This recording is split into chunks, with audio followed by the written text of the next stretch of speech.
नमस्कार, हम हैं किशोर कलाकार। तो स्वागत है आपका DSSB PGT 2015 आर्ट के क्वेश्चन पेपर के इस एपिसोड में। और आज के इस एपिसोड में हम क्वेश्चन नंबर 31 से लेकर 35 तक सॉल्व करेंगे। उम्मीद है आपके लिए वीडियो हेल्पफुल रहेगी। तो चलिए शुरू करते हैं।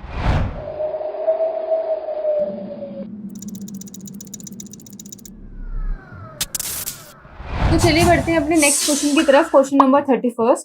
Question number 31 is egg tempera क्या है? ऑप्शंस आर ए चित्रकला का नाम, बी अंडे के पीतक के साथ रंजक को मिलाते हैं, सी तेल रंगों में उपयोग होता है, डी ऊपरी कोई नहीं। What is egg tempera? Options are A name of the painting, B pigments are mixed with egg, C used in oil paints, D none of the above. तो जैसे कि आप यहाँ पर देख सकते हैं, अगेन हमसे मेथड एंड मटेरियल का क्वेश्चन पूछ लिया गया है। इससे पहले जो हमने 1 से लेकर 30 तक जो हमने क्वेश्चन किए थे, उसमें हमने ये देखा था, 30 क्वेश्चन में हमने ये देखा था कि उसमें भी मेथड एंड मटेरियल से रिलेटेड क्वेश्चन पूछ लिया गया था हमसे। 2015 में काफी क्वेश्चन देखे गए हैं मेथड एंड मटेरियल के क्वेश्चन।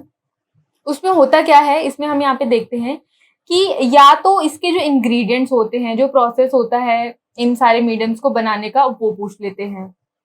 सपोज फॉर एग्जाम्पल हमने देखा था कि जो ऑयल है, ऑयल का भी इन्होंने हमसे पूछ लिया था कि ऑयल में क्या मिलाते हैं, या फिर इनका एप्लीकेशन पूछ लेता है, या फिर प्रोसेस पूछ लेता है। और यहाँ पर इन्होंने प्रोसेस ही पूछ लिया है।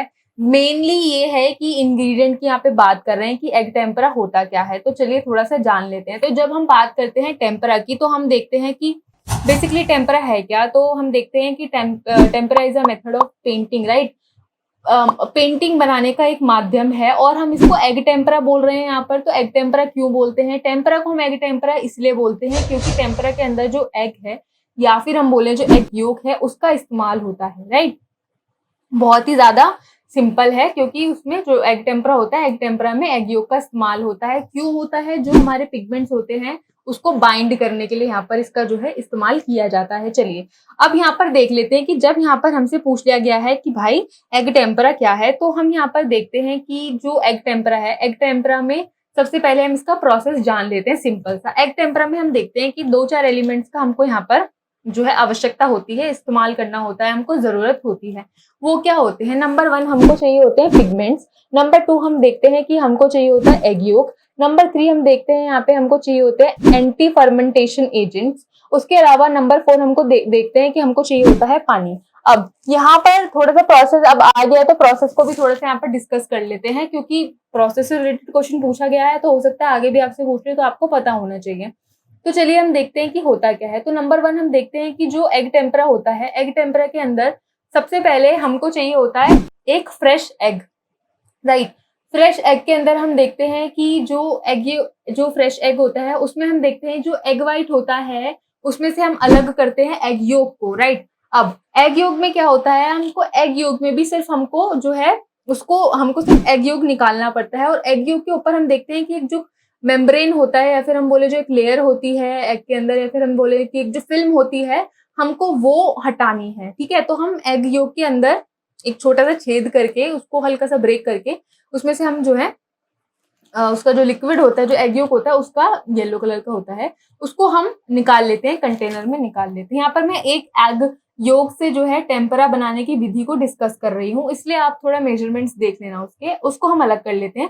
उसके अलावा हम देखते हैं कि उसके अंदर हम मिलाते हैं थोड़ा सा पानी, कुछ बूंदे हम पानी की मिलाते हैं उसको डाइल्यूट करने के लिए, ताकि वो थोड़ा पतला हो जाए और जो हमारा काम होता है, काम करने में उसमें आसानी हो, ठीक है। तो हम उसमें थोड़ी सी बूंदे पानी की मिलाते हैं। उसके अलावा हम देखते हैं कि कुछ बूंदे हमको एंटी फर्मेंटेशन जो एजेंट होता है उसकी भी हम इसमें ऐड करते हैं, और हम इस सॉल्यूशन को हल्का सा उसको जो है धीरे धीरे मिला लेते हैं, और इसको सॉल्यूशन को हम रख देते हैं साइड में। अब हम क्या करते हैं, हम अब लेते हैं अपने पिगमेंट्स, और पिगमेंट्स में जो हमने सॉल्यूशन बनाया है एग योक का, उसको इसमें मिक्स कर देते हैं। बहुत ही आसान प्रोसेस है। यहाँ पर हमको ये बात याद रखनी है हमको ये प्रोसेस करते हुए, कि जो आपकी क्वांटिटी होगी दोनों 50-50% होगी। कहने का मतलब ये, जो आपका एग योक का जो सॉल्यूशन है, उसका जो अनुपात होगा, वही अनुपात आपका जो आपके पिगमेंट्स है उनका भी होना चाहिए। पिगमेंट्स यानी कि रंजक, या फिर हम बोले कि सूखे हुए रंग, राइट।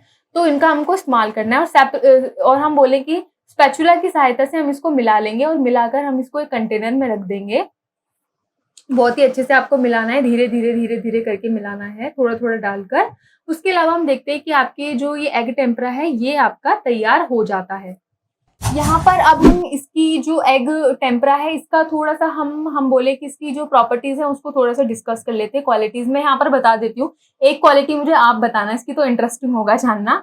तो हम यहाँ पर देखते हैं कि जो एग टेम्परा होता है ये ना फास्टेस्ट हम बोले, या फिर हम बोले कि ये एक फास्ट ड्राइंग मेथड है, यानी कि ये जो काम है ये जो टेम्परा है बहुत ज्यादा जल्दी सूख जाता है जब हम इसमें काम करते हैं, एकदम फटाफट क्विकली सूख जाता है as compare to acrylic colour and oil colour. और अगर मैं यहाँ पर थोड़ा सा आपको वेरिएशन भी बता देती हूँ, सपोज आपका नंबर 1 इधर हो गया आपका ऑयल कलर, इधर हो गया आपका एक्रेलिक कलर और इधर हो गया आपका टेम्परा। तो जो लेट सूखते हैं, जो देर से सूखने वाले रंग होते हैं वो हो जाते हैं आपके ऑयल कलर। उसके अलावा जो एक्रेलिक कलर होते हैं वो ऑयल कलर के मुकाबले या फिर कंपैरिजन में अगर हम कंपेयर करें तो वो जो एक्रेलिक कलर होते हैं वो ऑयल कलर के मुकाबले जल्दी सूख जाते हैं। लेकिन जो सबसे ज्यादा जल्दी सूखता है इन दोनों रंगों के मुकाबले वो होता है आपका टेम्परा। टेम्परा बहुत ज्यादा जल्दी सूख जाता है, fastest drawing method of painting हम इसको बोल सकते हैं। उसके अलावा हम देखते हैं कि जो एग टेम्परा है, थोड़े से यहाँ से क्वेश्चन उठा लेते हैं, कई बार पूछा जाता है तो थोड़ा एग्जाम के पर्सपेक्टिव से यहाँ पे डिस्कस कर लेते हैं। तो हम देखते हैं कि कई बार ऐसे क्वेश्चन देखा गया है DSSB में, और भी बाकी सारे भी एग्जाम्स है उसमें भी देखा गया है। अच्छा, ये जो सीरीज बन रही है ना ये आपको हर एग्जाम में आपके लिए हेल्पफुल रहेगी, जैसे कि अगर आप KVS वो भी कर रहे हो, NVS वगैरह, तो उसके लिए भी आपके लिए हेल्पफुल रहेगी क्योंकि सारे रिलेटेड क्वेश्चन आते ही हैं उसमें। तो हम देखते हैं कि जो टेम्परेचर से रिलेटेड क्वेश्चन पूछे गए हैं पिछले सारे सालों में और आने वाले इससे आगे के भी जो पेपर आए मैं देख रही थी उसमें भी, तो मैंने देखा था कि वहां पे ये भी पूछा जाता है कि जो टेम्परा रंग है, जो टेम्परा कलर है उसका इस्तेमाल हमको कहाँ देखने को मिलता है। तो हम देखते हैं कि इंडियन मिनिएचर्स में भी इसका इस्तेमाल किया गया। पूछ पूछ लेते हैं कई बार कि इंडियन मिनिएचर में किस तरह के रंग इस्तेमाल में किए गए, तो उसका इस्तेमाल हमको वहां पे देखने को मिलता है। और उसके अलावा मैं बात करूँ सिर्फ इंडिया की भी हम क्यों बात करें, हम देखते हैं कि अगर वेस्टर्न कंट्रीज में भी देखते हैं तो फिर स्पेशली अगर हम गोथिक टाइम की बात करें तो 12th सेंचुरी में हमको टेम्परा का इस्तेमाल ज्यादा देखने को मिलता है। आपने पढ़ा होगा जब हम 12th सेंचुरी में बात करते हैं, जो उनकी पेंटिंग्स वगैरह होती थी मडोना की, जीसस की, आप देखते हो वहां पर वो ऑन बोर्ड काम किया जाता है, यानी कि आप अगर मीडियम देखोगे तो वहां पर लिखा होता है कि this painting is on board in the medium is tempera, है ना। तो आपको देखने को मिल जाएगा, आपके जो बोर्ड्स होते हैं उसके ऊपर टेम्परा का इस्तेमाल देखने को मिलता है। इसके अलावा हम देखें कि जो टेम्परा है वो एसोसिएटेड है आपके फ्रेस्कोस से, और स्पेशली हम देखें कि आपका रेनेसा हो गया, आपका बाइजेंटाइन फ्रेस्कोस हो गया, उसमें भी टेम्परा का बहुत ज्यादा इस्तेमाल किया जाता है। कहने का मतलब ये है कि जो टेम्परा है, टेम्परा का ये एक बहुत ही मोस्ट पॉपुलर मीडियम था काम करने का बिफोर द इन्वेंशन ऑफ आपका आ गया ऑयल पेंटिंग। ऑयल पेंटिंग की जो इन्वेंशन है, जो उसका हम बोले कि जो ऑयल कलर है, ऑयल कलर के आने से पहले जो जिस मीडियम में काम होता था वो होता था टेम्परा मीडियम में काम होता था, राइट। तो ये बहुत ही ज्यादा पॉपुलर मीडियम है काम करने का, और हम देख सकते हैं। उसके अलावा हम देखते हैं कि अभी जैसे कि मैंने आपको बोला कि फास्टेस्ट ड्राइंग मेथड है काम करने का। उसके अलावा हम देखते हैं कि जब ये जो टेम्परा होता है ना, यहाँ पे एक लाइन और ऐड कर देती हूँ, जब टेम्परा होता है ना, टेम्परा में जब हम काम करते हैं तो जब हम इसकी एक लेयर बनाते हैं, सपोज हमने टेम्परा कलर लिया और उससे मतलब कि ऐसे ब्रश से लगा दिया कैनवस पे, पेपर पे, जो भी आप कर रहे हो काम, तो जब आप लगाते हो ना फटाफट सूख जाता है, जल्दी सूख जाता है। उसकी वजह से क्या होता है कि जब ये सूख जाता है ना तो फिर इसका जो ये जो टेम्परा होता है ना ये वाटर रेजिस्टेंस बन जाता है, यानी कि वाटर रेजिस्टेंस मतलब कि वाटर प्रूफ हो जाता है। तो इसके अंदर जब आप दूसरी लेयर लगाओगे ना तो इसके अंदर मर्ज नहीं होगी। तो कहने का मतलब ये है कि जब आप इसमें काम करोगे ना, फिर वैसे भी आप सारे फाइन आर्ट्स के स्टूडेंट्स जो ये देख रहे हैं उनको पता ही होगा, और फिर मैं यहाँ पर ऐड कर रही हूँ, जिनको नहीं पता होगा उनके लिए थोड़ा सा बेनिफिशियल हो जाएगा। तो क्या होता है कि जब हम फिर आपकी वो आप दूसरी लेयर लगाओगे तो वो उसमें डिसॉल्व नहीं होते हैं कलर। तो क्या होता है कि आपको ना अपने दिमाग में ये ना कलर सेट करने पड़ते हैं। आपको कलर का जो हम बोले कि जो मिक्स करना होता है, जो शेड्स होती है वो आपको दिमाग में ही सेट करनी पड़ती है कि ये वाला चला गया है टोन, ये वाली शेड चली गई है, इसके ऊपर हम ये लगाएंगे तो फिर मतलब कि इस तरह से हमारा काम होगा। तो वही है, शेडिंग थोड़ी ना मुश्किल हो जाती है। और उसके अलावा हम अब बात करें कि, और अगर हम बात करें तो अब आप जो क्वेश्चन आप लोगों को बताना है ना वो ये है कि प्रॉपर्टी मैंने 2 बता दी है आपकी कि जल्दी जल्दी सूख जाता है और ये वाटर रेजिस्टेंस हो जाता है जब इसमें काम करते हैं। तो अब आपको मुझे ये बताना है कि जो इसकी क्वालिटी है, अनदर क्वालिटी, वो क्या है। चलो मैं आपको ना यहाँ पर ऑप्शन दे देती हूँ। कि आपको बताना है कि क्या ये ट्रांसपेरेंट होते हैं या फिर ये नॉन ट्रांसपेरेंट होते हैं, क्योंकि इसके अलावा ना गुआश भी है मीडियम काम करने का। तो गुआश का तो मैंने यहाँ पे डिस्कस नहीं किया, और गुआश कलर्स का भी इस्तेमाल होता था हम बोले इंडियन मिनिएचर में, पहाड़ी में तो हमको बहुत देखने को मिलता है। पर हाँ, मैं अब इतना आगे नहीं जा रही हूँ। उसके ऊपर अगर क्वेश्चन आएगा तो उसको भी बहुत अच्छे ढंग से मजे लेकर एकदम मस्त तरीके से पढ़ेंगे। तो कहने का मतलब ये है कि आपको बस मुझे इतना बताना है कि जो टेम्परा होता है, टेम्परा की जो अनदर क्वालिटी है, जो प्रॉपर्टी है, वो क्या है। दो मैंने बता दी, तीसरी मुझे आपको बतानी है। क्या ये ट्रांसपेरेंट होते हैं और या फिर ये नॉन ट्रांसपेरेंट होते हैं, वही ये ओपेक होते हैं कि नहीं होते हैं, ये मुझे बताना है, ठीक है। और गुआश का ही बताना प्लीज, पक्का। मतलब अभी हमने वो डिस्कस नहीं किया, आपको पता ही होगा, आपने उसमें काम ही किया होगा, तो बहुत ही कॉमन है, बच्चे तो फाउंडेशन नहीं कर लेते हैं गुआश में काम। तो गुआश का आप मुझे बताना कि वो भी ट्रांसपेरेंट है कि नहीं है, वो भी ओपेक है कि नहीं। तो चलिए बढ़ते अपने क्वेश्चन की तरफ। क्वेश्चन में हमसे पूछा गया था कि एग टेम्परा क्या है, तो option number B would be the right answer, कि अंडे के पीतक के साथ रंजक को मिला, तो B answer would be the right. तो चलिए बढ़ते अपने नेक्स्ट क्वेश्चन की तरफ, क्वेश्चन नंबर 32। इसमें हमसे पूछा गया है कि जो कलमकारी प्रक्रिया है उसमें किस प्रकार का दूध उपयोग किया जाता है। बहुत ही भारी क्वेश्चन पूछ लिया इन्होंने। चलो, मैंने आपको लास्ट वीडियो में थोड़ा सा मैंने इसके बारे में डिस्कस किया था कि क्यों किया जाता है, सिर्फ एक पर्टिकुलर जो मिल्क है उसी का ही क्यों इस्तेमाल किया जाता है, टोंड का क्यों नहीं इस्तेमाल किया जाता, या फिर जो भी है और भी बाकी सारे जो दूध आते हैं मार्केट में उनका इस्तेमाल क्यों नहीं किया जाता है। तो फिर हम देखते हैं कि यहाँ पर जो क्वेश्चन है, क्वेश्चन हमसे पूछा गया है कि कलमकारी प्रक्रिया में किस प्रकार दूध उपयोग किया जाता है। ऑप्शंस आर, ए भैंस का दूध, बी गाय का दूध, सी बकरी का दूध, डी नारियल का दूध। What type of milk is used in Kalamkari process? A buffalo milk, B cow milk, C goat milk, D coconut milk। तो यहाँ पर अगेन आप देख सकते हो कि मेथड एंड मटेरियल से रिलेटेड क्वेश्चन आ गया है और इन्होंने पूछा है कि किस प्रकार का दूध उपयोग किया जाता है। अब यहाँ पर थोड़ा सा हम कलमकारी के बारे में पढ़ लेते हैं, राइट। इसका ओरिजिन पढ़ लेंगे। ओरिजिन क्या मतलब, वही आपकी लोकेशन पढ़ लेंगे, कौन से स्थान पर ये ज्यादा प्रसिद्ध है। उसके अलावा हम देखेंगे कि इसका प्रोसेस क्या है। उसके अलावा हम देखेंगे जो प्रोसेस है, प्रोसेस में जो चीजें इस्तेमाल हो रही हैं वो क्यों इस्तेमाल हो रही हैं, कैसे इस्तेमाल हो रही हैं। उसके अलावा हम देख लेंगे कि जो इनके सब्जेक्ट मैटर है वो कहाँ से डिराइव कर रहे हैं, फिर कहाँ से आ रहे हैं, कहाँ से ले रहे हैं, राइट। तो बहुत ही आसान है, चलिए शुरू करते हैं। कलमकारी का मतलब होता क्या है, जैसे कि शब्द से ही आपको पता चल रहा होगा, कलम का मतलब पेन या फिर कलम, कारी का मतलब वर्क, यानी कि ऐसा काम या फिर ऐसा काम जिसको कलम की सहायता से किया जाता है, कलमकारी। या फिर मैं और सरल शब्दों में बोलूं कि हम बोले कि painting on cloth is called Kalamkari.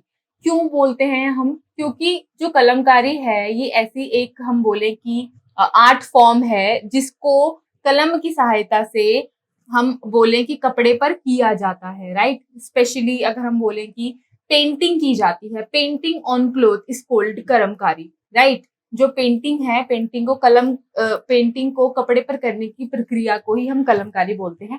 ये एक आर्ट फॉर्म है आंध्र प्रदेश की। और थोड़ा सा डिटेल में जान लेते हैं। हम देखते हैं कि आंध्र प्रदेश में एक सिटी है और एक टाउन है, जिसमें हम बोले कि एक है आपकी श्रीकलाहस्ती। ये अगेन मैं बोलूं कि जो श्रीकलाहस्ती है ये एक टाउन है आंध्र प्रदेश में। उसके अलावा मैं बोलूं कि मछलीपट्टनम एक सिटी है अगेन आंध्र प्रदेश में, राइट। तो ये दो हमारी जगह हो गई, श्रीकलाहस्ती और मछलीपट्टनम, आंध्र प्रदेश के अंदर, राइट। तो हम यहाँ पर देखते हैं कि दो ऐसी जगह हैं जहाँ पे जो कलमकारी है वो सालों से, हजारों सालों से इनफैक्ट मैं बोलूंगी कि प्रैक्टिस होते हुए आ रही है। ये इनका ट्रेस जो है, जितने भी लोकल हम बोले जो आर्टिजन्स है ना, वो बताते हैं कि ये हमारे यहाँ पर 1000 साल से 2000 साल से जो है इतने टाइम से प्रैक्टिस करते हुए आ रही है, या फिर हम बोल रहे हैं कि ये चली आ रही है प्रथा, ऐसा उनका मानना है। और अगर मैं फोक आर्ट फॉर्म्स की अगर मैं बात करूं तो हम देखते हैं कि उसमें भी यही होता है कि वो लोग भी यही बोलते हैं कि इतने हजार सालों से, और बुक्स में भी आपको अलग अलग सब मिलेगा। खैर, एग्जाम में पूछा नहीं जाता कि कितने हजार साल पुरानी, कितने 100 साल पुरानी है, बस ये पूछा जाता है कि जो कलमकारी है वो मतलब कि कौन से राज्य से बिलोंग करती है। जैसे कि मधुबनी का क्वेश्चन आ जाता है समटाइम्स कि जो मधुबनी है वो कहाँ से, ऑब्वियसली बात है बिहार से है मधुबनी। ऐसी कलमकारी आंध्र प्रदेश से है। टेक्सटाइल की भी अगर ये बात कर लेते तो फुलकारी पूछ लेता है, फुलकारी कहाँ से है ना। राजस्थान से जो उनका जो नाथद्वारा स्टाइल है, हम बोलें कि पट्टचित्र हैं, जो पेंटिंग्स हैं, वो हमसे पूछ लेता है कि वो कहाँ की फेमस है बताओ। तो वही सारी चीजें हैं, ये थोड़ी इंपॉर्टेंट चीजें हैं। चलो, तो अब मैंने आपको बता दिया कि जो कलमकारी है, कलमकारी वही पेंटिंग ऑन क्लोथ है, पेंटिंग जो कपड़े पर करनी, जो चित्रकला करने की हम बोलें कि जो प्रोसेस है, जो चित्रकला करते हैं हम कपड़े के ऊपर, उसी को हम कलमकारी बोलते हैं। उसके अलावा मैं अगर बोलूँ कि सब्जेक्ट मैटर की मैं अगर बात करूँ, तो सब्जेक्ट मैटर में हम देखते हैं कि रामायण और महाभारत से रिलेटेड जो है सब्जेक्ट इसके ऊपर डिपिक्ट किए जाते हैं। कलमकारी अब तो खैर मतलब कि बहुत सारी चीजें, अब तो बहुत ज्यादा वेरिएशन आपको मिलेगी। जो कलमकारी है जो ये कपड़े पर की जाती है उसको पहना भी जाता है। सपोज की कलमकारी की एक पूरी साड़ी हो गई, और ये बहुत ही मतलब कि नेचुरल डाइज, नेचुरल कलर्स इसमें ज्यादा इस्तेमाल किए जाते हैं और बहुत ही ऑर्गेनिक प्रोसेस से इसको बनाया जाता है। तो अगर कलमकारी का जो कपड़ा भी अगर हम पहनेंगे ना, वो भी बहुत ज्यादा ड्यूरेबल होते हैं, मतलब कि 40 साल चलेगा आपका, 50 साल चलेगा, राइट। और जो स्किन होती है ना, स्किन को कोई भी नुकसान नहीं होता है। स्किन को ऐसा नहीं है कि मतलब कि यार पेंटिंग करके पहन रहे हैं तो फिर यार कहीं हमारे स्किन में इचिंग या कुछ भी एलर्जी एलर्जी तो नहीं हो जाएगी, ऐसा कुछ नहीं होता। तो यार ये मुझे ना बहुत फन फैक्ट लगा कि मतलब जब मैं पढ़ रही थी इसके बारे में ना, अपने कॉलेज में भी थी जब मैं पढ़ रही थी, तो मुझे बहुत ज्यादा अट्रैक्टिव लगी। मैंने बोला यार ये तो बहुत सही आर्ट फॉर्म है। मतलब मुझे ऐसा लगा कि यार आई शुड बाय दैट, कि नहीं हमको इन सब चीजों को ना बढ़ावा देना चाहिए। आजकल हम इतना फैशन में डूब चुके हैं ना, जो हमारी खुद की यार, ये हमारी तो जड़ें हैं ना, हम इंडिया की तो बात कर रहे हैं ना। ये जो हम बोले कि हमारे तो पूर्वज हैं, ये जितनी भी सारी चीजें चलती आ रही हैं, क्या होती है हमारे ट्रेडिशंस, ये सब चीजें क्या होती हैं, सब हमारे तो बेस होता है, हमारी तो आइडेंटिटी होती है। हम उन्हीं सब चीजों को भूल रहे हैं एक तरह से। खैर ये मैं थोड़ा पर्सनल ले गई, चलो अब थोड़ा साइड कर लेते हैं इसको। तो वही सब चीजें हैं जो कलमकारी है, तो थोड़ा सा जान लेते हैं इसके बारे में। पॉइंट नंबर 1, कलमकारी जो है आंध्र प्रदेश से बिलोंग करती है।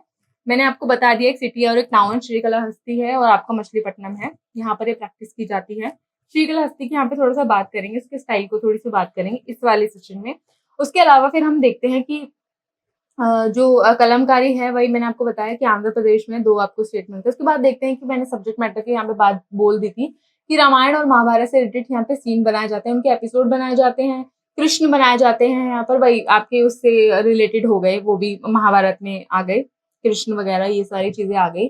और फिर मतलब कि आपके सीता हो गए, राम हो गए, लक्ष्मण हो गए, हनुमान हो गए, ये सब वही आपके रामायण के जो हैं आपके आ गए, देवी देवता आ गए, हिंदू देवी देवता आ गए। उसके अलावा मैं बात करूं, जो प्रोसेस है, प्रोसेस को थोड़ा सा डिस्कस कर लेंगे, क्योंकि इन लोगों ने हमसे पूछा है कि भाई किस तरह का जो है दूध का उपयोग किया जाता है, तो वो हम देख लेंगे। वैसे भैंस का दूध होगा यहाँ पर, जो बटर का जो है कंटेंट वो बहुत ज्यादा हाई होना चाहिए, उस वाले दूध का इस्तेमाल होता है प्रोसेस में। तो कैसे होता है वो हम थोड़ा सा यहाँ पे जान लेते हैं, राइट। तो चलिए शुरू करते हैं। तो हम देखते हैं कि जो कलमकारी है ना, कलमकारी को करने के लिए हमको चाहिए होता है 100% प्योर कॉटन का कपड़ा। उसको क्या करते हैं, कपड़े को लेकर पानी में डिप करते हैं, ठीक है, सोक करते हैं, उसके बाद उसको सुखा देते हैं। कपड़ा जब सूख जाता है उसको हम जो भैंस का दूध होता है उसमें डालते हैं, कपड़े को भैंस के दूध में डिप करते हैं, राइट। अब आप बोलोगे कि भैंस का दूध ही क्यों, ठीक है। तो हम देखते हैं कि जो कपड़ा होता है उसमें मतलब सबसे पहले जो दूध होता है, दूध में बहुत ज्यादा हाई बटर कंटेंट होना चाहिए, यानी कि सबसे ज्यादा जो है बटर होना चाहिए। ऐसा दूध जिसमें बहुत जो बटर की मात्रा हो, या फिर हम बोले कि जो फैट की मात्रा हो वो बहुत ज्यादा हाई में होनी चाहिए। क्यों होनी चाहिए, कॉटन का कपड़ा ले रहे हो, दूध के अंदर आप डिप कर रहे हो, तो उसके बाद जब आप निकालते हो ना और कपड़े को सुखाते हो, तो उसके ऊपर ना जो कपड़ा है ना, कपड़े के ऊपर है ना एक फैट की लेयर बन जाती है, एक चिकनाई की लेयर बन जाती है। होता क्या है उससे, जब आप चारकोल से या कुछ भी है, आप कोल से जो है अपनी स्केचिंग करोगे, ड्राइंग करोगे, आउटलाइंस बनाओगे ना सब्जेक्ट की, जो भी आप करोगे उसमें वो हेल्प करता है, उसमें वो मदद करता है। जो परत होती है उससे बनाने में उसमें हेल्प मिलती है, राइट। तो हम यहाँ पर देखते हैं कि भैंस के दूध का इस्तेमाल किया जाता है। लास्ट वीडियो में मैंने आपको बताया भी था इसकी क्वांटिटी, फिर मैं रिपीट कर देती हूँ। सपोज आपको 2 मीटर का कपड़ा ले रहे हो, 2 मीटर के कपड़े में आपको 1 लीटर दूध चाहिए होगा, एक लीटर दूध आपका लग जाएगा आराम से, राइट। फिर क्या होता है, नंबर 1 कपड़ा लिया, कपड़े को वही पानी में सोख करके सुखा दिया, जब वो सूख गया, नंबर 2 भैंस के दूध में उसको डिप किया, नंबर 3 अब यहाँ पर आती है आपकी ड्राइंग की बारी। अब हमारे जो भी आपको कैरेक्टर बनाना है आप उसकी ड्राइंग बनाओगे। यहाँ पर अगेन एक फन फैक्ट यहाँ पर ये है कि जो ड्राइंग बनाते हैं ना, जो हम बोले कि जो लकड़ी की जो टहनी होती है, जो इमली की जो टहनी होती है, यहाँ पर ये जो मैं ड्राइंग की बात कर रही हूँ ना, जो ड्राइंग में हम देखते हैं कि जो इमली की जो टहनी होती है, यानी कि वही आपकी टमरिन हम बोले कि ट्विग जो होती है, टमरिंड ट्विग जो होती है, उसका इस्तेमाल किया जाता है। अब आप बोलोगे कि वो कैसे? तो जो हमारी टमरिंड ट्विग्स होती है, उसमें हम देखते हैं टमरिंड ट्विग्स का इस्तेमाल किया जाता है। अब आप बोलोगे कि यहाँ पे ड्राइंग के लिए कैसे किया जाता है? तो हम देखते हैं कि जो हमारी टमरिंड ट्विग्स होती है, उसमें क्या करते हैं, जो इमली की जो टहनी होती है, उसको क्या करते हैं, वो जला देते हैं। जलाने के बाद ना वो जब जल जाती है पूरी तरह से, तो है ना, वो कोयले की शेप ले लेती है। तो फिर वो जो कोयला होता है ना, वो एज अ चारकोल का काम करता है, और उससे जो है सारी ड्राइंग की जो है वो हम एक आउटलाइन बना लेते हैं। पूरा जो कैरेक्टर होता है उसको हम डिजाइन कर लेते हैं। एक रफ, मैं बोलूँ कि एक रफ डिजाइन हम बना लेते हैं। उसके अलावा हम क्या करते हैं कि ये जो कलम होती है, और ये जो मैंने बोला ना कि जो इमली की जो टहनी होती है, इमली का टहनी का ही क्यों इस्तेमाल करते हैं, तो हम यहाँ पर देखते हैं कि सिर्फ इमली की टहनी का इसमें इस्तेमाल करते हैं क्योंकि लोकली अवेलेबल होती है। जहाँ पे लोग बनाते थे वहाँ पे आसानी से मिल जाती है, तो उसी का यहाँ पर यूज कर लेते हैं। उसके बाद अगर हम ब्रश की बात करें, फिर ब्रश से ये जो जितनी भी ड्राइंग बनाई है ना, फिर उसकी एक हम बोले कि फाइनल आउटलाइन की जाएगी ब्रश से। तो वो कैसे की जाती है उसको थोड़ा सा जानते हैं। तो उसमें क्या होता है कि जो ब्रश होता है, ब्रश के लिए ये यहाँ पर एक हम बोले कि बैम्बू की स्टिक लेते हैं। बैम्बू की स्टिक को आगे से पैना कर देते हैं, राइट। बैम्बू की स्टिक के ऊपर ये कपड़ा बांधते हैं। कपड़े को हम बोले कि टाई कर लेते हैं एक धागे से, ठीक है। उसके बाद ये अपने कलर तैयार करते हैं। कलर में भी 7 रेनबो कलर्स आपको देखने को मिलेंगे। जो कलर्स होते हैं ना, वो भी बहुत ज्यादा नेचुरल होते हैं। फॉर एग्जाम्पल एक दो बता देती हूँ। सपोज नीला है तो नीला नील से बना लिया, राइट। जो इंडिगो इंडिगो होता है उससे बना लिया। जो हम बोले कि अगर येलो कलर है तो हल्दी से बना लिया। उसके बाद जो आपके रेड वेड कलर है, वो ये आपके फूल पत्ती इन सब से निकाल लिया। ब्लैक कलर की मैं बात करूँ तो ब्लैक कलर जो लोहे का जंग होता है ना, उसको गुड़ के अंदर मिलाकर, राइट, उससे ब्लैक कलर बना लिया। तो ये सारे प्रोसेस है। तो ये वही सारे कॉमन है एकदम, जो लोकली अवेलेबल है, यानी कि वही एकदम ऑर्गेनिकली काम कर रहे हैं। क्योंकि उस कलर का अगर हम कपड़ा पहनेंगे भी ना, तो हमारी जो स्किन है ना, उसको बिल्कुल भी कोई भी हम बोले कि नुकसान नहीं होगा, ठीक है। तो हम देखते हैं कि इस तरह से अपने कलर बना लेते हैं, रेनबो कलर जो भी है, स्पेशली 7 ही कलर ही यूज करते हैं। और यार देखो, वेरिएशन भी हो सकती है, क्योंकि अब तो डिपेंड करता है कि लोग अपने टाइम से भी, मतलब कि अब जैसे कि आगे आगे जैसे टाइम चल रहा है, तो उसमें भी मतलब कि जो है चेंजेस ला देते हैं अपने अपने अकॉर्डिंग। पर हाँ, लोकली हमको देखने को मिलता है यही कलर रहते हैं इनका, प्राइमरी कलर्स और वही रेनबो कलर्स। तो उसके बाद फिर हम देखते हैं कि अपने ब्रश जो है तैयार कर लेते हैं, राइट। तो अब ये पैना कर लेते हैं आगे से अपना ब्रश जो भी होता है। एक बैम्बू ऐसे वाला जो है ब्रश होता है, एकदम सिंबल स्टिक होती है, नीचे से इसको पैना कर लिया। यहाँ पर आपका जो कपड़ा है टाई कर देते हैं। उसके साथ फिर जो कलर होता है ना, कलर के अंदर डिप करते हैं इसको। स्पेशली मैं अभी आउटलाइंस बनाने की बात करी, क्योंकि ड्राइंग्स बन गई है, फाइनल आउटलाइंस दी जाएगी, ठीक है। फिर उसके अंदर ही रंग भर दिया जाएगा और काम खत्म हो जाएगा। सिंपल सा प्रोसेस है। उसके बाद फिर ये डिप करते हैं कलर में, लिक्विड जो उनका कलर होता है उसमें डिप करते हैं, और उसको हल्का से दबा दबा कर पूरा आउटलाइंस बना लेते हैं। उसके बाद अब क्या होता है, जो इनका जो कलर होता है, यहाँ पे एक फन फैक्ट है, वैसे तो क्वेश्चन पूछा जाता, पर अगर आप जान ही रहे हो तो थोड़ा अच्छे से जान लो। मेरे को मन था बताने का, तो इसलिए बता रही हूँ। तो होता क्या है कि जो इनका दूसरा ब्रश होता है ना, जिससे कलर फिल करते हैं, वो ब्रश आगे से फ्लैट रहता है। ये बात नोटिस करने वाली है। तो अब क्या होता है, जो अब ब्रश रहेगा ना, वो इक्वल ही रहेगा, ऊपर से लेकर नीचे तक एक ही उसका आकार रहेगा, एक ही उसका साइज रहेगा, ठीक है। उसके ऊपर भी ये कपड़ा बांध देते हैं, एकदम टाई कर देते हैं उसकी सहायता से, धागे की सहायता से। और फिर अगेन ये डिप करते हैं कलर में। अब यहाँ पर अभी तो पहले सिर्फ ब्लैक चल रहे थे, लेकिन अब जो कलर होंगे ना, उसमें आपका येलो आ जाएगा, ग्रीन आ जाएगा। उसके बाद फिर आपका वो आ जाएगा, ब्लू आ जाएगा। कृष्ण को दिखाएंगे तो कृष्ण के तो पूरे फेस वेस में, पूरी बॉडी में ब्लू कर देंगे, और आउटलाइंस होंगी ब्लैक में। ये इनका सिंपल सा प्रोसेस है। तो अब कलर में डिप करेंगे, फिर कलर में डिप करके जो इन्होंने फाइनल आउटलाइन बनाई थी ना, उसमें स्पेस छोड़ते हैं जहां पे कौन कौन सा कलर करना है, बस वहां पर ये कलर करते जाएंगे। दैट्स ऑल, आपका कलमकारी का जो काम है वो खत्म हो चुका है। अब उसके अलावा फिर हम देखते हैं कि होता क्या है। अच्छा, एक कलमकारी बनाने में ना महीनों लग जाते हैं, ये भी आप बात याद रखना, क्योंकि जो प्रोसेस मैं बता रही हूँ ना 2-4 मिनट में, इतना आसान है नहीं। क्योंकि एक दिन और एक दिन से भी ज्यादा इनको सिर्फ पूरा उसमें पूरा पूरा एकदम रफ लेआउट तैयार करने में ही काफी टाइम लग जाता है। फिर उसको सुखाना भी पड़ता है, सुखाने के बाद फिर ये आउटलाइन करते हैं। फिर आउटलाइन जब सूख जाती है, फिर उसके बाद ये कलर करते हैं। फिर जब कलर सूख जाते हैं, उसके बाद का जो प्रोसेस है वो आप सुन लीजिए।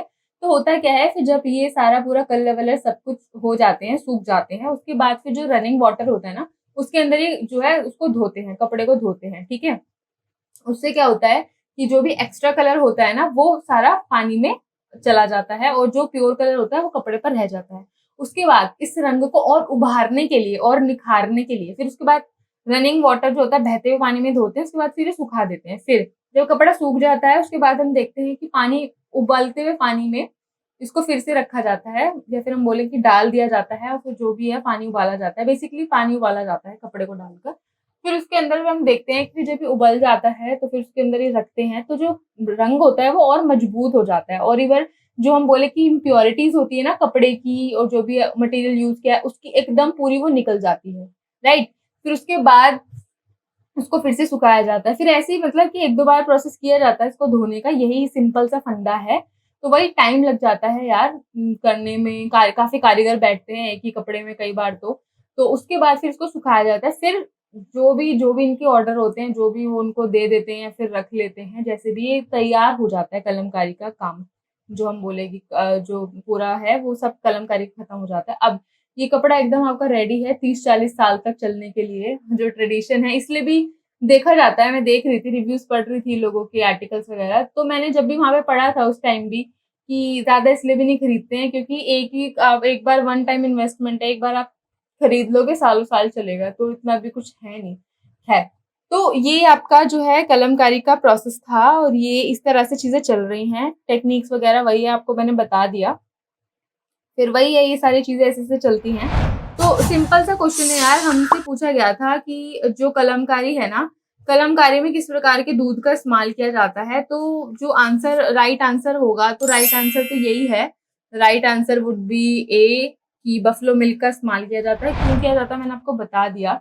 स्केचिंग के लिए बहुत ज़्यादा जो है हमको उसमें हेल्प मिलती है। एक ये इसका पॉइंट है। तो A would be the right answer. तो चलिए बढ़ते हैं अपने नेक्स्ट क्वेश्चन की तरफ। Question number 33।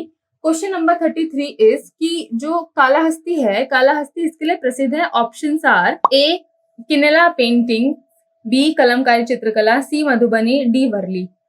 Then Kalahasti is known for A किनेला paintings, B Kalamkari painting, C Madhubani and D Warli. तो वही यार, यहाँ पर भी कालाहस्ती वही बोल लिया है, इसको श्री कालाहस्ती भी बोलते हैं। अभी थोड़ी देर मैंने आपको पहले बताया था कि जो श्री कालाहस्ती है वो एक टाउन है आंध्र प्रदेश में और जो श्री कालाहस्ती है वो बहुत ज्यादा फेमस है कलमकारी के लिए। तो ऑब्वियस सी बात है B answer would be the right option कि ये प्रसिद्ध है कलमकारी चित्रकला के लिए। तो वही इसलिए मैंने सोचा कि थोड़ा सा बता दूं।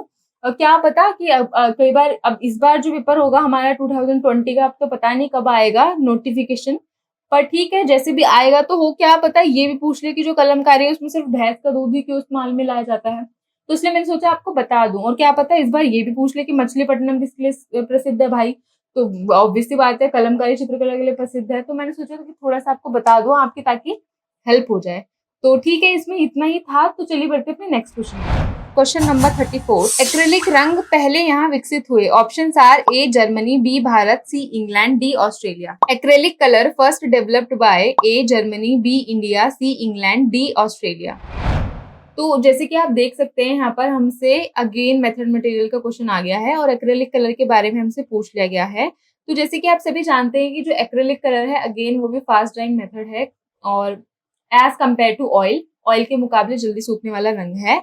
और हम देखें कि जो एक्रेलिक कलर होते हैं, प्रॉपर्टीज की अगर मैं थोड़ी सी बात करूँ तो देखते हैं कि वाटर सॉल्यूबल होते हैं और उसके अलावा यानी कि पानी में घुलनशील होते हैं। उसके अलावा हम देखते हैं कि जब एक्रेलिक कलर अप्लाई किए जाते हैं तो अगेन ये भी वाटर रेजिस्टेंट बन जाते हैं। और उसकी वजह से हम देखते हैं कि इसकी इस प्रॉपर्टी की वजह से हम देखते हैं कि जो पेंटिंग्स होती है फिर जो आर्ट वर्क्स होते हैं वो बहुत ज्यादा सालों तक सस्टेन जो है रहते हैं, या फिर हम बोले सस्टेन जो है रहते हैं। उसके अलावा हम देखते हैं जो एक्रेलिक कलर होते हैं वो बहुत ज्यादा अफोर्डेबल होते हैं और इनका जो बेस होता है वाटर बेस्ड होता है, बता दिया मैंने आपको। और ये नॉन टॉक्सिक कलर होते हैं, नॉन टॉक्सिक कलर होते हैं। उसके अलावा यहाँ पर हमसे पूछ लिया गया है डिस्कवरी की, हमसे इनसे बात कर ली गई। तो फिर अगर हम इसकी डिस्कवरी की बात करें तो हम देखते हैं कि it can be trace back as far as 1934। और अगर हम बोलें कि बनाया किसने, तो हम देखते हैं कि ये जो बनाए गए हैं ये एक जर्मन केमिस्ट थे, उनका नाम था ओटो रोम। उनके द्वारा 1934 में इसको क्रिएट किया गया। तो उन्होंने डेवलप किया था एक्रेलिक रेजिन को, राइट। फिर उसके बाद हम देखते हैं कि जो कलर है, कलर्स में बहुत ज्यादा एडिशन होते हैं और कॉमर्शियली बहुत ज्यादा पॉपुलर हो जाता है एक्रेलिक कलर, राइट। तो इसका आंसर बहुत ही ज्यादा इजी था हमसे जो है क्वेश्चन में पूछा गया था कि जो एक्रेलिक कलर है, एक्रेलिक कलर कहाँ पर विकसित किए गए या फिर हम बोले कि कहाँ पर डेवलप किए गए, राइट। तो वही है, तो इसका A option would be the right answer, Germany. बहुत ज्यादा इजी था। उसके अलावा अगर हम बात करें कि कई बार हमसे पूछ लिया जाता है कि जो एक्रेलिक कलर है उसका प्रॉपर्टी बता दो। अभी एक्रेलिक कलर का डेवलपमेंट हमसे पूछ लिया गया, सॉरी विकास हमसे पूछ लिया गया कि कहाँ पर हुआ। उसके अलावा फिर अगर मैं बात करूं तो जो एक्रेलिक कलर है और इस किस किस की चीजों के ऊपर अप्लाई किया जाता है, सबसे ज्यादा कैनवस के ऊपर जो है यूज किया जाता है। और आप देख रहे हो कि मतलब कि वही 20th सेंचुरी में आ रहे हैं ये कलर्स, राइट। आपके ये एक्रेलिक कलर हो गए। इनफैक्ट अगर हम ऑयल कलर की भी हम बात करें तो जो जेन्युइन आई का मैंने बताया था आपको, फर्स्ट या सेकंड वीडियो में आएगा शायद ये क्वेश्चन, तो मैंने वहाँ पे डिस्कस किया था। उसको भी अगर आपने अच्छे से देखा होगा तो पता चल ही गया होगा। तो वही है यार कि कलर से रिलेटेड क्वेश्चन पूछ लिया गया है। और कई बार एप्लीकेशन की भी बात कर लेते हैं ये लोग कि बताओ आपकी जो इसकी एप्लीकेशन है लाइट टू डार्क है, डार्क टू लाइट है, राइट। तो इस तरह से चीजें चल रही हैं। खैर वो भी हमने डिस्कस कर ही लिया था। इसमें तो बहुत ज्यादा इजी क्वेश्चन था, तो A would be the right answer, Germany. तो चलिए बढ़ते हैं अपने 35th क्वेश्चन की तरफ। 35th question is Bombay progressive artist group का आरंभ हुआ। Options are A 1947, B 1956, C 1961, D 1967। तो जैसे कि आप यहाँ पर देख सकते हैं कि हमसे जो क्वेश्चन पुटअप किया गया है वो हमसे पुटअप किया गया है कि बॉम्बे प्रोग्रेसिव आर्टिस्ट ग्रुप है उसका जो गठन है या फिर हम बोले कि जो आरंभ है वो कहाँ से हुआ। तो इस क्वेश्चन को सॉल्व करने से पहले हमको ये जानना जरूरी है कि ये जो ग्रुप है इसका जो हम बोले कि जो ओरिजिन हुआ है या फिर जो आरंभ हुआ है या फिर जो गठन हुआ है वो क्यों हुआ है, राइट। क्वेश्चन और इसके अलावा हम देखेंगे जो ये क्वेश्चन है इसके जो ग्रुप है, ग्रुप के पीछे का बैकग्राउंड क्या है, ग्रुप में कौन कौन से आर्टिस्ट इन्वॉल्व हैं, ग्रुप है, ग्रुप का जो फॉर्मेशन है वो कहाँ पर हुआ है यानी कि लोकेशन क्या है, और इसकी जो स्थापना की गई है वो कौन से ईयर में की गई है, राइट। जो ग्रुप है, ग्रुप के अंडर कौन कौन से आर्टिस्ट हैं, स्पेशली जो मेन आर्टिस्ट हैं वो कौन कौन से हैं, और ये जो आर्टिस्ट हैं ये किस स्टाइल को फॉलो कर रहे हैं, इनका जो काम है, काम करने के पीछे जो आइडियोलॉजी है वो क्या है। तो चलिए थोड़ी सी जो चीजें हैं, जो नुआंसेस है इसको जान लेते हैं। क्योंकि अभी आप थोड़ा इधर आ जाइए, क्योंकि जब भी अगर हम बात करें इंडियन मॉडर्न आर्ट की और अगर हम बोलें कि जब भी DSSB में क्वेश्चन पूछा जाता है इंडियन मॉडर्न आर्ट से रिलेटेड, उसमें जो ये टैग है ना प्रोग्रेसिव आर्टिस्ट ग्रुप, ये बहुत ही ज्यादा हम बोले कि महत्वपूर्ण भूमिका निभाता है। कई बार देखा गया है कि जो प्रोग्रेसिव आर्टिस्ट ग्रुप है जिसको प्रगतिशील समुदाय भी बोला जाता है, हिंदी में बोला जाता है, उसके अंडर से जो काम जो हम बोले कि जो क्वेश्चन पूछे जाते हैं उसमें से इस तरह से क्वेश्चन आते हैं कि जो आर्टिस्ट हैं वो कौन कौन से हैं, या फिर आर्टिस्ट की जो पेंटिंग्स है इंपॉर्टेंट वो कौन सी है, लोकेशन पूछ लेता है। कई बार देखा गया है कि पूरा नाम पूछ लेता है आर्टिस्ट का, और कई बार ये भी देखा गया है कि जो मीडियम है या फिर हम बोलेंगे जो आर्टिस्ट है बेसिकली किस एक पर्टिकुलर चीज के लिए पॉपुलर है, या फिर हम बोलेंगे किसी एक पर्टिकुलर चीज के लिए हम बोले कि फेमस है, राइट। तो इस तरह के क्वेश्चन जो है पुटअप किए जाते हैं DSSB में। तो अब इस क्वेश्चन का जो हम बोले कि जो ग्रुप है इसका जो कॉन्सेप्ट है ना, इसको हम बहुत ही अच्छे तरीके से समझने की कोशिश करेंगे, क्योंकि कॉन्सेप्ट जानना बहुत ज्यादा जरूरी है। कॉन्सेप्ट अगर आप एक बार समझ जाओगे तो आर्टिस्ट का जो काम है, जो स्टाइल है, उस पर आपकी पकड़ आ जाएगी। और हम बोले कि अगर आपको इनकी आइडियोलॉजी पता चल जाएगी तो आपके जो बहुत सारे जो डाउट्स हैं या फिर जो बहुत सारी क्वेरीज हैं या कुछ भी क्वेश्चंस है वो भी आपके क्लियर हो जाएंगे, राइट। तो अब इस क्वेश्चन की हम यहाँ पर शुरुआत करते हैं। तो अब होता क्या है, अब आप बिल्कुल ही बहुत ही समझना, इसको बहुत ही ध्यान से समझने की कोशिश करना। सबसे नंबर वन पॉइंट आ जाता है हमारा बैकग्राउंड का कि उस टाइम चल क्या रहा था। यहाँ पर मैं एक बात पहले ऐड करना चाहती हूँ। नंबर 1 पॉइंट हम देखते हैं कि जो बॉम्बे प्रोग्रेसिव आर्टिस्ट ग्रुप है, आपको नाम से ही पता चल गया होगा, यानी कि प्रोग्रेसिव आर्टिस्ट ग्रुप जिसका जो फॉर्मेशन है, जो गठन है वो बॉम्बे में हुआ, ठीक है। अब इसको मुंबई बोलते हैं, राइट। तो हमको इससे ये तो पता चल गया कि जो इसकी लोकेशन है वो मुंबई है। पॉइंट नंबर 2 हम देखते हैं जो इसकी फॉर्मेशन है 1947 में देखी जाती है। 1947 यानी कि वही हम देखते हैं कि हमारा देश आजाद हुआ है 1947 में, और कुछ महीने बाद ही ये जो ग्रुप है इसका गठन किया जाता है। तो चलिए अभी थोड़ा बैकग्राउंड देखते हैं। बैकग्राउंड में उस वक्त हो क्या रहा होता है, ये जो आपका 1940s का डेकेड है ना, मैं बोलूँ कि जो दशक है, ये बहुत ही ज्यादा यहाँ पर महत्वपूर्ण भूमिका प्ले करता है, बहुत ही महत्वपूर्ण भूमिका निभाता है। अब आप बोलेंगे वो कैसे, तो आप इसको बहुत ध्यान से सुनना। नंबर वन, हम देखते हैं कि 1942 में क्विट इंडिया जो हमारा मूवमेंट है वो शुरू होता है, भारत छोड़ो आंदोलन। 1943 में हम देखते हैं बंगाल में एक बहुत ही बड़ा हमको अकाल देखने को मिलता है, मानव निर्मित अकाल है, इस चीज को याद रखना, प्राकृतिक अकाल नहीं पड़ा था उस टाइम। उसके अलावा हम देखते हैं 1947 में हो जाता है पार्टीशन। पार्टीशन होता है तो आप वही समझ गए होंगे कि बहुत सारी चीजें चल रही हैं, राइट्स चल रहे हैं, लोग अपने घरों को छोड़कर जा रहे हैं, सोसाइटी में काफी उथल पुथल है, सोसाइटी में पीस नहीं है, शांति नहीं है, हर कोई अपना काम नहीं कर रहा है। होता है ना कि मतलब कि चलो अब सब जगह डेवलपमेंट हो रही है तो एक पीस कायम हो रही है, ऐसा बिल्कुल भी कुछ नहीं है। जो वीकर सेक्शन है, हम बोले कि जो मजदूर वर्ग है, जो बहुत ही छोटे समुदाय के लोग हैं, जो इकोनॉमिकली जो बहुत ज्यादा बैकवर्ड है, राइट, उनके साथ भी बहुत सारी डिस्क्रिमिनेशन हो रही है सोसाइटी में, उनको भी बहुत ज्यादा सप्रेस किया जा रहा है, उनको दबाया जा रहा है जो रूलर्स अथॉरिटी है उनके द्वारा। खैर, मैं यहाँ पर सोशल बैकग्राउंड के बारे में आपको यहाँ पर बता रही थी। उसके अलावा हमको पॉइंट नंबर 2, ये बात भी यहाँ पे बैकग्राउंड की बात कर रहे हैं, याद रखना, ये बात भी बहुत ज्यादा इंपॉर्टेंट है और याद रखने वाली है कि अगर हम सिर्फ नेशनल लेवल पर नहीं, इंटरनेशनल लेवल पे भी देखें तो इंटरनेशनल लेवल पे हमको देखने को मिलता है आपका चल रहा है सेकेंड वर्ल्ड वॉर, और ये जो एंड हुआ है सेकेंड वर्ल्ड वॉर का 1945 में हमको देखने को मिलता है। और मैं यहाँ पर जो सेकेंड वर्ल्ड वॉर है वहां पर ही क्यों रुकूं, हम यहाँ पर देखते हैं कि यही वही टाइम होता है, मतलब ये फिर इसके बाद हमको ऐसा भी टाइम देखने को मिलता है लेटर ऑन, कोल्ड वॉर शुरू हो जाता है। खैर ये तो आगे चला गया, लेकिन हमको ये भी यहाँ पे याद रखना है कि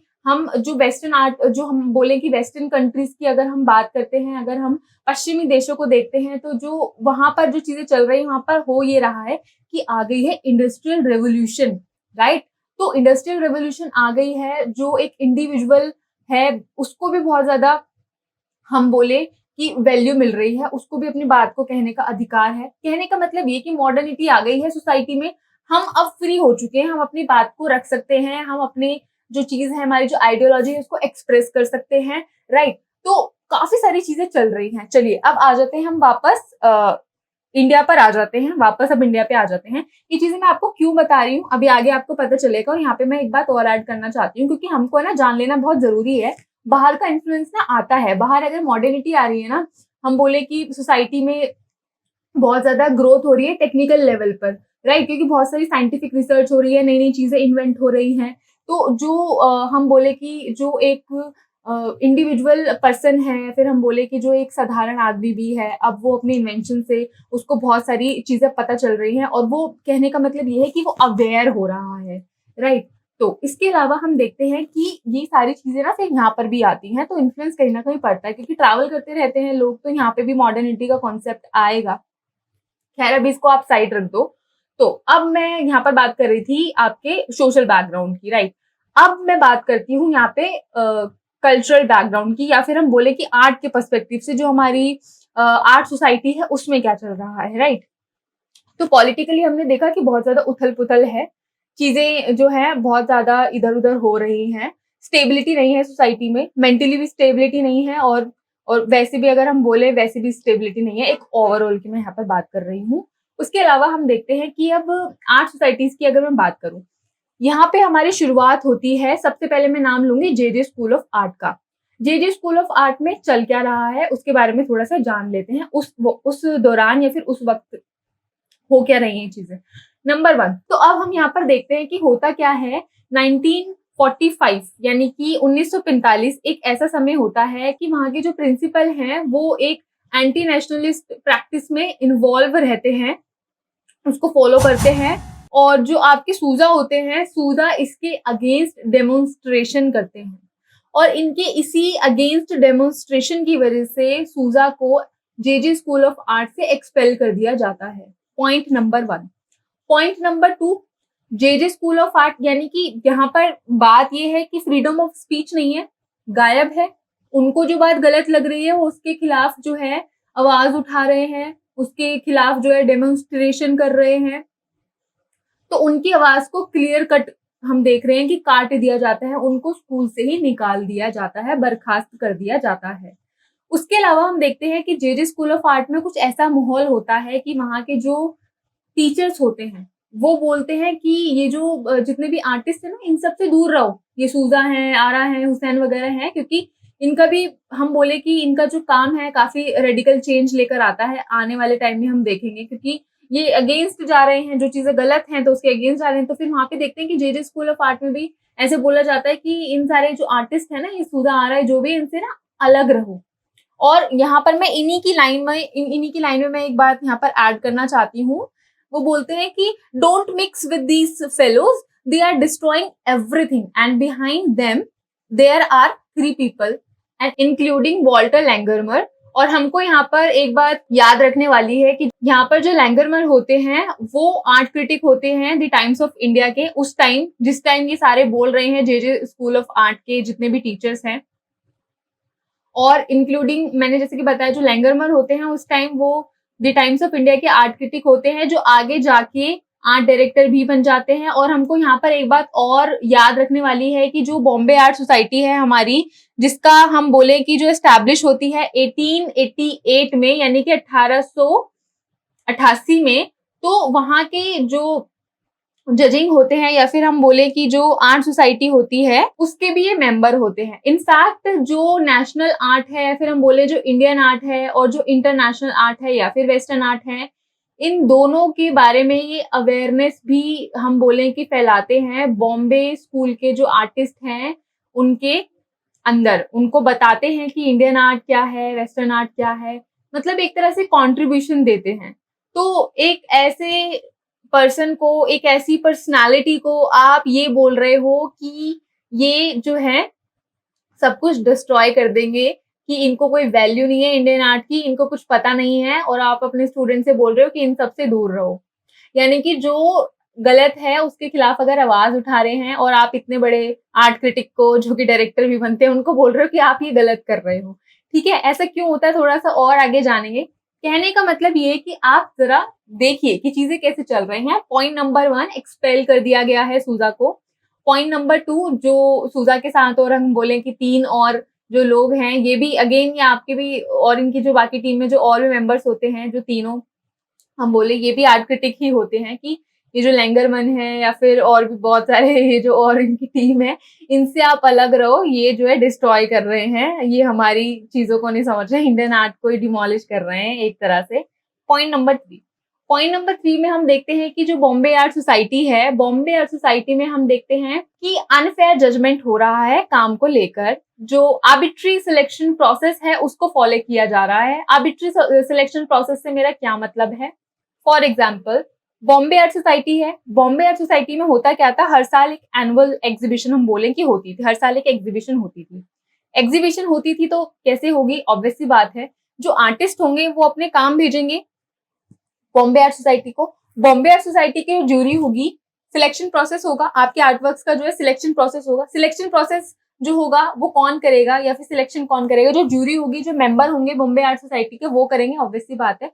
तो उस वक्त चल क्या रहा था कि जो बॉम्बे आर्ट सोसाइटी थी वो ट्रांसपेरेंसी नहीं लेकर आ रही थी। जो सिलेक्शन प्रोसेस था उसमें बिल्कुल भी ट्रांसपेरेंसी नहीं थी, और आर्बिट्री सिलेक्शन प्रोसेस का यहाँ पर हम बोले कि सीन चल रहा था। तो ये होता क्या है, तो हम देखते हैं जो आर्बिट्री सिलेक्शन प्रोसेस है, जिसको आर्बिट्री यानी कि अनयूजुअल है, एकदम कैजुअल है, या फिर हम बोले कि एंटी डेमोक्रेटिक है, यानी कि हम बोले कि एक स्पष्टता नहीं है सिलेक्शन प्रोसेस में। आपने बस ऐसे देखा, आपने चुन लिया, ना कोई सर है ना कोई पैर है। तो वही जो सिलेक्शन के जो मायने हैं, जो दायरे हैं, वो यहाँ पे कहीं ना कहीं सही नहीं है, फिट नहीं बैठ रहे हैं, अनरीजनेबल है, मोटिवलेस है।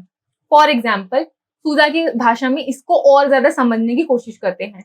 सूजा ये बोलते हैं कि जो दोनों चीजों को लेकर एक बात उठाते हैं कि मैं ये देखता हूँ कि जो जेजे स्कूल ऑफ आर्ट है हर साल ही बैड आर्टिस्ट प्रोड्यूस कर रही है, और उसके अलावा वो बोलते हैं कि जो यहाँ पर जेजे स्कूल ऑफ आर्ट है वहां पर वही वेस्टर्न, जो हम बोले कि वेस्टर्न आर्ट है या फिर हम बोले कि एकेडमिक स्टाइल है, इवन दो अगर मैं बोलूँ कि न्यू क्लासिकल जो अप्रोच है उसको फॉलो किया जा रहा है, जबकि हम इतने आगे निकल चुके हैं और जो सोसाइटी में अभी चीजें चल रही हैं उसका रिफ्लेक्शन हमको कहीं भी देखने को नहीं मिलता है। नंबर 2, सूजा ये बात बोलते हैं कि जो, अब मैं बॉम्बे आर्ट सोसाइटी की तरफ शिफ्ट कर रही हूँ, वो बोलते हैं कि जो बॉम्बे आर्ट सोसाइटी है वहां पर भी जो हर साल एग्जीबिशन लग रही है और एग्जीबिशन के अंदर जिन आर्टिस्ट का काम लग रहा है, काम के अंदर जो है सिर्फ स्टाइल और मीडियम के अलावा कुछ दिखाई नहीं देता है। इनके काम में ना तो कोई डायरेक्शन है, इनके काम में ना कोई मोटिव है, इनके काम में ना कोई गोल है, इनके काम में ना कोई इंस्पिरेशन दिखाई देती है और ना ही इनके काम में कोई एनर्जी है। तो ये बोलते हैं कि बहुत ही ज्यादा पार्शियलिटी की जा रही है सिलेक्शन प्रोसेस में। उसके अलावा हम देखते हैं कि ये एक ऐसा टाइम चलता है, और इनफैक्ट मैं अगर बात करूं, यहाँ पे एक बात और मैं यहाँ पर ऐड कर रही हूँ कि ये जो आर्टिस्ट होते हैं इंक्लूडिंग आरा, आरा को भी मैं यहाँ पे इन्वॉल्व करूंगी, हम देखते हैं कि ये एक ऐसा टाइम भी रहता है जब आरा अपना काम भी यहाँ पर सिलेक्शन के लिए देते हैं, एग्जीबिशन के लिए यहाँ पर देते हैं, और इनका जो काम होता है वो रिजेक्ट कर दिया जाता है।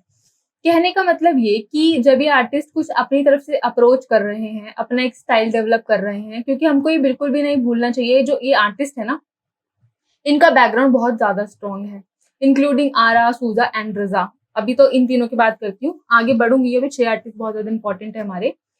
इनका बैकग्राउंड बहुत ज्यादा स्ट्रॉन्ग है। हम देखते हैं कि सूजा को भी है ना एकदम पूरी नॉलेज है, इंडियन आर्ट की नॉलेज है, इंडियन एलिमेंट्स की नॉलेज है, वेस्टर्न आर्ट से भली भांति परिचित हैं ये सारे आर्टिस्ट, इंक्लूडिंग आरा। इनको पता है कि वेस्ट में उस टाइम, अगर मैं 1945 की भी अगर मैं बात करूँ ना, क्योंकि जब ये फाइनल ईयर में थे अपने सूजा, तो इसका मतलब ये है कि आपका इम्प्रेशनिज्म हो चुका है, पोस्ट इम्प्रेशनिज्म हो चुका है, एक्सप्रेशनिज्म है, क्यूबिज्म है, ये सारे मूवमेंट हैं, ठीक है। तो यहाँ पर एब्स्ट्रैक्ट आर्ट आ चुकी है, तो ये सारी चीजें चल रही है ना बाहर पेरिस वगैरह में, फ्रांस में हम देखते हैं, तो इन सब से बहुत ज्यादा ही अवगत हैं, परिचित हैं, इनको पता है बाहर चीजें क्या चल रही हैं और इंडिया में भी चीजें क्या चल रही हैं, पॉलिटिकल बैकग्राउंड से बहुत ज्यादा ये लोग अवेयर हैं। इंक्लूडिंग मैं यहाँ पे एक एग्जांपल और दे देती हूँ, यहाँ पे बात कर ही ली है तो हमने, तो हम देखते हैं जो सूजा होते हैं ना, सूजा भी पार्टिसिपेट करते हैं आपके क्विट इंडिया मूवमेंट में भी, और हम देखते हैं कि कम्युनिस्ट पार्टी का भी हिस्सा रहे थे उस टाइम। तो आप देख रहे हो कि पॉलिटिकली और सोशली कितने एक्टिव है और कितने अवेयर है और पार्टिसिपेट भी कर रहे हैं चीजों के अंदर, राइट। खैर उसके बाद तो फिर हमको 1947 में वो मिल जाती है, आजादी मिल जाती है, हम इंडिपेंडेंट हो जाते हैं। खैर, तो यहाँ पर मैं बोल रही हूँ कि हम देखते हैं कि चारों तरफ ना हमको कोई भी एक रे ऑफ होप नजर नहीं आती है, फ्रीडम ऑफ एक्सप्रेशन नहीं है। ये अगर अपनी बात रखते हैं तो उसको ये लोग डिस्प्ले नहीं कर रहे हैं। थोड़ा सा और आगे जानेंगे चीजों को लेकर, लेकिन ये आपके ना कुछ रीजंस है जिनकी वजह से जो आर्टिस्ट होते हैं ये मीटिंग करते हैं। इनफैक्ट हम देखते हैं कि 1947 में दिसंबर में अराउंड, हाँ दिसंबर में, 15 दिसंबर को 1947 में हम देखते हैं कि ये जो आर्टिस्ट होते हैं ना मिलकर एक मीटिंग भी करते हैं, इंक्लूडिंग सूजा, आरा एंड रजा। तो ये मीटिंग करते हैं और जितना भी ये सिलेक्शन प्रोसेस है इनका, बॉम्बे आर्ट सोसाइटी का जो भी अनफेयर सिलेक्शन प्रोसेस है, इसके जो लैकिंग प्रिंसिपल्स हैं आर्टवर्क्स को सिलेक्ट करने की, जो क्राइटेरिया है जज करने का आर्टवर्क्स को, उसके अगेंस्ट ही बैठकर मीटिंग करते हैं और अपनी अपनी बातें रखते हैं, राइट। उसके बाद फिर हम देखते हैं कि ये डिसाइड करते हैं कि ठीक है हम अपना जो है ग्रुप फॉर्म करते हैं, और इससे पहले भी खैर बातें चल रही थी पर अब यहाँ पर जाके एडवांस हो जाती है इनकी बातें। तो हम देखते हैं कि बेसिकली ये जो आर्टिस्ट होते हैं मिलकर बोलते हैं, सोचते हैं, बैठते हैं साथ में कि हम एक ग्रुप की स्थापना करते हैं, एक ग्रुप का गठन करते हैं और उसके अंदर हम अपनी एग्जीबिशन लगाएंगे, ग्रुप एग्जीबिशन लगाएंगे और उसके अंदर हम अपने काम को डिस्प्ले करेंगे, राइट। तो इनकी जो अप्रोच होती है, अप्रोच ये होती है कि they want to paint with absolute freedom. ये चाहते हैं कि अब हम अपने आप को एक्सप्रेस करना चाहते हैं। पॉइंट नंबर 1, हमको फ्रीडम चाहिए पेंट करने की, राइट। पॉइंट नंबर 2, क्योंकि ये अगेंस्ट है सिस्टम के, क्योंकि इनके साथ पार्शियलिटी हो रही है, चीजें इतनी सारी चल रही हैं, सोसाइटी अपना पता नहीं क्या कुछ कर रही है, जो जेजे स्कूल ऑफ आर्ट है वो भी अलग पद्धति अपना रहा है। कहने का मतलब ये जो पास में चीजें चल रही हैं, जो प्रेजेंट में चीजें चल रही हैं, उसके ऊपर किसी का ध्यान ही नहीं है, राइट। तो ये उसके अगेंस्ट है और उसके अगेंस्ट अपनी आवाज लगा रहे हैं, अपनी आवाज उठा रहे हैं और उसके अगेंस्ट जो है ये काम कर रहे हैं। उसके अलावा हम देखते हैं पॉइंट नंबर 2, ये अब बोलते हैं यहाँ पर कि हम अपना काम तो कर रहे हैं, लेकिन हमको अब यहाँ पे किसी स्टाइल में बंद कर नहीं रहना है, हमको हम और ऐसा क्यों बोलते हैं, सुनिए। हम देखते हैं कि इससे पहले आपका बंगाल स्कूल चल रहा था, नेशनलिज्म फॉलो हो रहा था। बंगाल स्कूल में क्या होता है, बंगाल स्कूल में आपके ज़्यादातर आपकी हम एक मतलब कि हम रिवाइव करते हैं, जो हमारी इंडियन आर्ट है उसके एलिमेंट्स को रिवाइव करते हैं। बहुत ज़्यादा इन्फ्लुएंस हो रहे हैं, अजंता से इन्फ्लुएंस हो रहे हैं, हम वॉच टेक्निक का इस्तेमाल यहाँ पर कर रहे हैं। जो हमारे सब्जेक्ट मैटर है वो हमारे मिथोलॉजी वाले सब्जेक्ट मैटर है, जो पौराणिक कथाएं उससे हम अपने सब्जेक्ट मैटर निकाल कर लेकर आ रहे हैं। बेसिकली जो इंडियन आर्ट है, कल्चर है, उसको हम प्रमोट करने की कोशिश कर रहे हैं इन अ नटशेल, राइट। तो ये अब आर्टिस्ट बोलते हैं कि देखो, अब हम किसी स्टाइल में रहकर काम नहीं करेंगे, ना ही इंडियन और ना ही वेस्टर्न। एक पर्टिकुलर शैली को उठाकर नहीं अपनाएंगे कि उसकी शैली उठा ली, उसका स्टाइल उठा लिया, सब्जेक्ट मैटर हमारे हो गए, और मतलब कि इस तरह से हमको नहीं करना है, किसी एक शैली को नहीं उठाना है। तो हम ये देखते हैं कि उसको भी ब्रेक डाउन करने की कोशिश करते हैं। जो प्री इंडियन हम बोले या फिर जो प्री इंडिपेंडेंट हमारी जो सोसाइटी है उसका स्टाइल है, उसको भी नेग्लेक्ट करने की कोशिश करते हैं और करते भी हैं। तो हम यहाँ पर देखते हैं कि जो इनके एलिमेंट्स है, जो ये स्टाइल अपना रहे हैं, उसको तो ये रिजेक्ट कर रहे हैं। उसके अलावा यहाँ पर ये बात बोलते हैं कि हम कुछ अब एक्सपेरिमेंट करना चाहते हैं, हम कुछ एक्सपेरिमेंटल प्रोड्यूस करना चाहते हैं। Experimental in which sense? For example हम यहाँ पर देखते हैं इनके जो काम होते हैं, इनके काम में आपको इंडियन एलिमेंट्स देखने को मिलेंगे, आपको इंडियन मिनिएचर के एलिमेंट्स देखने को मिलेंगे, आपको हम बोले जो इस्लामिक आर्ट है उसके भी आपको एलिमेंट्स यहाँ पर देखने को मिलेंगे, क्योंकि सबका बैकग्राउंड अलग अलग है ना। क्योंकि हुसैन भी आ रहे हैं, यानी कि वो भी मतलब कि मुस्लिम कम्युनिटी से बिलोंग कर रहे हैं, तो कहीं ना कहीं उनके भी जो एलिमेंट्स है वो भी उनके काम में आपको देखने को मिलेंगे, ऑब्वियस सी बात है। खैर, हमको यहाँ पर ये भी ध्यान रखना चाहिए कि जो हुसैन भी इंडियन एलिमेंट्स को अपने आर्ट वर्क्स के अंदर इन्वॉल्व करते हैं, राइट। वो बहुत ज्यादा इंस्पायर होते हैं। तो उसके अलावा हम देखते हैं कि जो आर्टिस्ट हैं ये इंडियन एलिमेंट्स को तो लेते ही, साथ साथ में ये सारे ऑलमोस्ट सारे आर्टिस्ट जितने भी हमारे आते हैं, कौन से आते हैं भी थोड़ी देर में बताएंगे। और इसके अलावा जो हमारे वेस्टर्न आर्ट के एलिमेंट्स हैं, स्पेशली अगर हम बात करें, एक्सप्रेशनिज्म से बहुत ज्यादा इन्फ्लुएंस थे। उसके अलावा हम देखते हैं कि हाँ, आपको इनके काम के अंदर एब्स्ट्रैक्ट एलिमेंट्स देखने को मिल जाते हैं। इवन क्यूबिस्ट स्टाइल भी, हम बोले कि पोस्ट इम्प्रेशनिस्टिक जो स्टाइल है उसको भी ये चीज जो है फॉलो करते हैं, यानी कि कहीं ना कहीं एक अमालगमेशन मिलता है, और जो सब्जेक्ट मैटर होते हैं वो इनके जो आसपास चीज चल रही है सोसाइटी से उनको उठाते हैं। अब यहाँ पर मैं एक बात ऐड करना चाहती हूँ कि ये आर्टिस्ट अपने काम तो कर रहे हैं, आपको एलिमेंट्स तो मिलेंगे, आपको देखने को तो मिलेगा, लेकिन ये एक पर्टिकुलर को शैली नहीं अपना रहे हैं, जैसे कि, और ना ही इनकी कोई शैली एक इवॉल्व होती भी है। फॉर एग्जाम्पल, जब अगर हम पोस्ट इम्प्रेशनिज्म की बात करें या फिर अगर हम इम्प्रेशनिज्म की बात करें, तो हमको एक चीज कॉमन दिखाई देती है। फॉर एग्जाम्पल, इम्प्रेशनिज्म में हम देखते हैं जो इम्प्रेशनिस्ट आर्टिस्ट होते हैं उनके काम में आपको जो है उनके जो ब्रश स्ट्रोक्स होते हैं वो ज्यादा विजिबल रहते हैं, आपको एक इम्प्रेशन आपको देखने को मिलता है, राइट। तो वो जो क्वालिटी होती है वो सारे आर्टिस्ट के अंदर एक सिमिलर क्वालिटी होती है, इसलिए तो उसको बोला जाता है कि वो इम्प्रेशनिज्म है या फिर इम्प्रेशनिस्ट आर्टिस्ट है, राइट।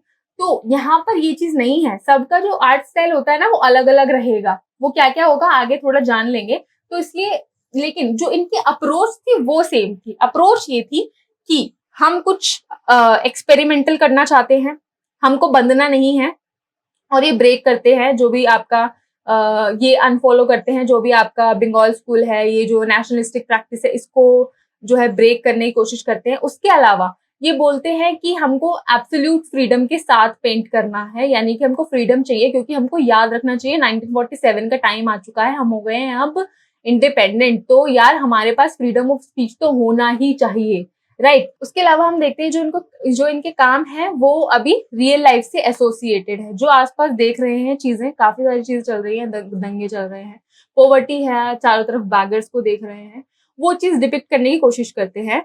तो उसके अलावा हम ये भी देखते हैं कि जो इनके काम है, इनके कामों में ये कोशिश करते हैं कि जो एक कॉमन मैन है, सोसाइटी के इतने सारे जो रूल्स एंड रेगुलेशंस हैं और जो बिल्कुल ही इनका जो क्राइटेरिया बिल्कुल अलग हो गया है, उसकी वजह से जो कॉमन आदमी है ना वो आर्ट से बहुत ज्यादा दूर हो चुका है। तो ये कोशिश करते हैं, एक ब्रिज फॉर्म करने की कोशिश भी करते हैं कि जो between the gap of a common man and the जो भी हमारी आर्ट सोसाइटी का प्रोसेस चल रहा है उसके बीच में। तो ये बोलते हैं कि जो आर्ट है, जो कॉमन मैन है, उसके बीच में हम मतलब कि जो गैप है उसको हम कम करने की कोशिश करेंगे, ताकि जो नॉर्मल लोग भी है, जो नॉर्मल पीपल है, वो भी उससे कनेक्ट कर पाए, उनकी कला से कनेक्ट कर पाए, राइट। उसके बाद हम देखते हैं कि जैसे कि मैंने आपको बताया कि इनकी मीटिंग होती है 3 आर्टिस्ट की, इंक्लूडिंग आपके सूजा, रजा एंड आरा।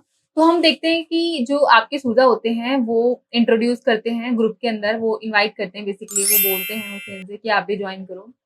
तो हुसैन जो है, जो सूजा हैं जो, वो हुसैन को लेकर आते हैं ग्रुप में। उसके बाद हम देखते हैं कि जो आपके आरे हैं वो बाकरे को जो है इंसिस्ट करते हैं ग्रुप में शामिल होने के लिए। उसके अलावा फिर हम देखते हैं कि आपके जो रज़ा हैं वो इंट्रोड्यूस करते हैं गाडे को। तो इस हिसाब से आपके 6 आर्टिस्ट हो जाते हैं। यहाँ पर मैं एक बात और ऐड करना चाहती हूँ कि ये जो आपके आर्टिस्ट हैं, आगे जाके ना आपके इस वाले ग्रुप में तैयब मेहता और उसके अलावा आपके राम कुमार और भी आर्टिस्ट आपको देखने को मिलते हैं, लेकिन अभी हम उसके ऊपर नहीं जाएँगे। ये 6 आर्टिस्ट आपके इम्पोर्टेंट हैं, तो इस ग्रुप के अंदर आपके 6 आर्टिस्ट आ जाते हैं। तो हम देखते हैं कि जो केएच आरा हैं, वो आपके सिकंदराबाद से हैं, उसके बाद एफएन सूजा हैं, आपके गोवा से हैं। कई बार क्वेश्चन आता है, यहाँ पर मैं एक बात और ऐड करना चाहती हूँ कि कई बार डीटीपीएलएसबी के अंदर, इनफैक्ट दूसरे एग्ज़ाम्स में भी ऐसे क्वेश्चन देखने को मिलते हैं कि आपसे फुल फॉर्म माँगते हैं। फुल फॉर्म पूछ लेते हैं कि आप बताइए एफएन सूजा की फुल फॉर्म क्या है? एमएफ हुसैन की फुल फॉर्म क्या है? क्योंकि जितने भी आर्टिस्ट हैं ना, सारे फुल फॉर्म वाले हैं। आगे जाके क्योंकि हम देखेंगे, ठीक है? तो कई बार ये भी पूछ लेते हैं कि ये कहाँ से थे? सपोज़ मैंने ये बोला कि सूजा आपके गोवा से थे, तो सूजा गोवा से थे, आप ये ध्यान रखना। छोटी-सी बात है खैर। और अगर मैं एमएफ हुसैन की बात करूँ, तो एमएफ हुसैन की कई बार देखा गया कि डेथ ज़रूर पूछते हैं, क्योंकि उस वक़्त वो यहाँ पर नहीं थे, इंडिया में नहीं थे। तो 2011 में हम इनकी डेथ देखते हैं, वो भी लंदन के अंदर, ठीक है? तो ये भी थोड़ा पर्सनल लाइफ़ से भी रिलेटेड क्वेश्चन आ जाते हैं, और कई बार ये भी पूछ लेता है कि ये जो आर्टिस्ट हैं स्पेशली किसके ऊपर काम करते हैं। तो इंडियन इमेजिनरी हम बोलें कि इंडियन इमेजरी, और तो हम बोले कि इंडियन इमेजरी और लैंडस्केप पे भी ये बहुत ज़्यादा फ़ॉलो कर रहे हैं आपके एफएन सूजा। और उसके अलावा हम देखते हैं कि जो आपके सूजा हैं वो बुंदू पे बहुत ज़्यादा काम करते हैं। न्यूड्स आपके काम, इनके काम में भी देखने को मिलती है। आरा स्टिल लाइफ बना रहे हैं, वो भी न्यूड्स बना रहे हैं। और बेसिकली अगर हम आगे जाके बाकरे की बात करेंगे, तो बाकरे भी he was the only sculptor in this group. तो ये थोड़े-थोड़े ना कुछ-कुछ मेन पॉइंट्स हैं, तो ये भी आपको पता होना चाहिए कि किस स्टाइल को ये फ़ॉलो कर रहे हैं, क्योंकि खैर अभी आगे देखेंगे, पर अभी खैर फिलहाल इस ग्रुप की बात कर लेते हैं। थोड़ा-सा 1-2 लाइन और ऐड कर दूँगी ताकि आपको क्लियर समझ आ जाए, कॉन्सेप्ट क्लियर हो जाए। तो हम देखते हैं कि नंबर 1 आपके आ जाते हैं केएच आरा, देन आ जाते हैं आपके एफएन सूजा, देन आ जाते हैं आपके एसएच रज़ा।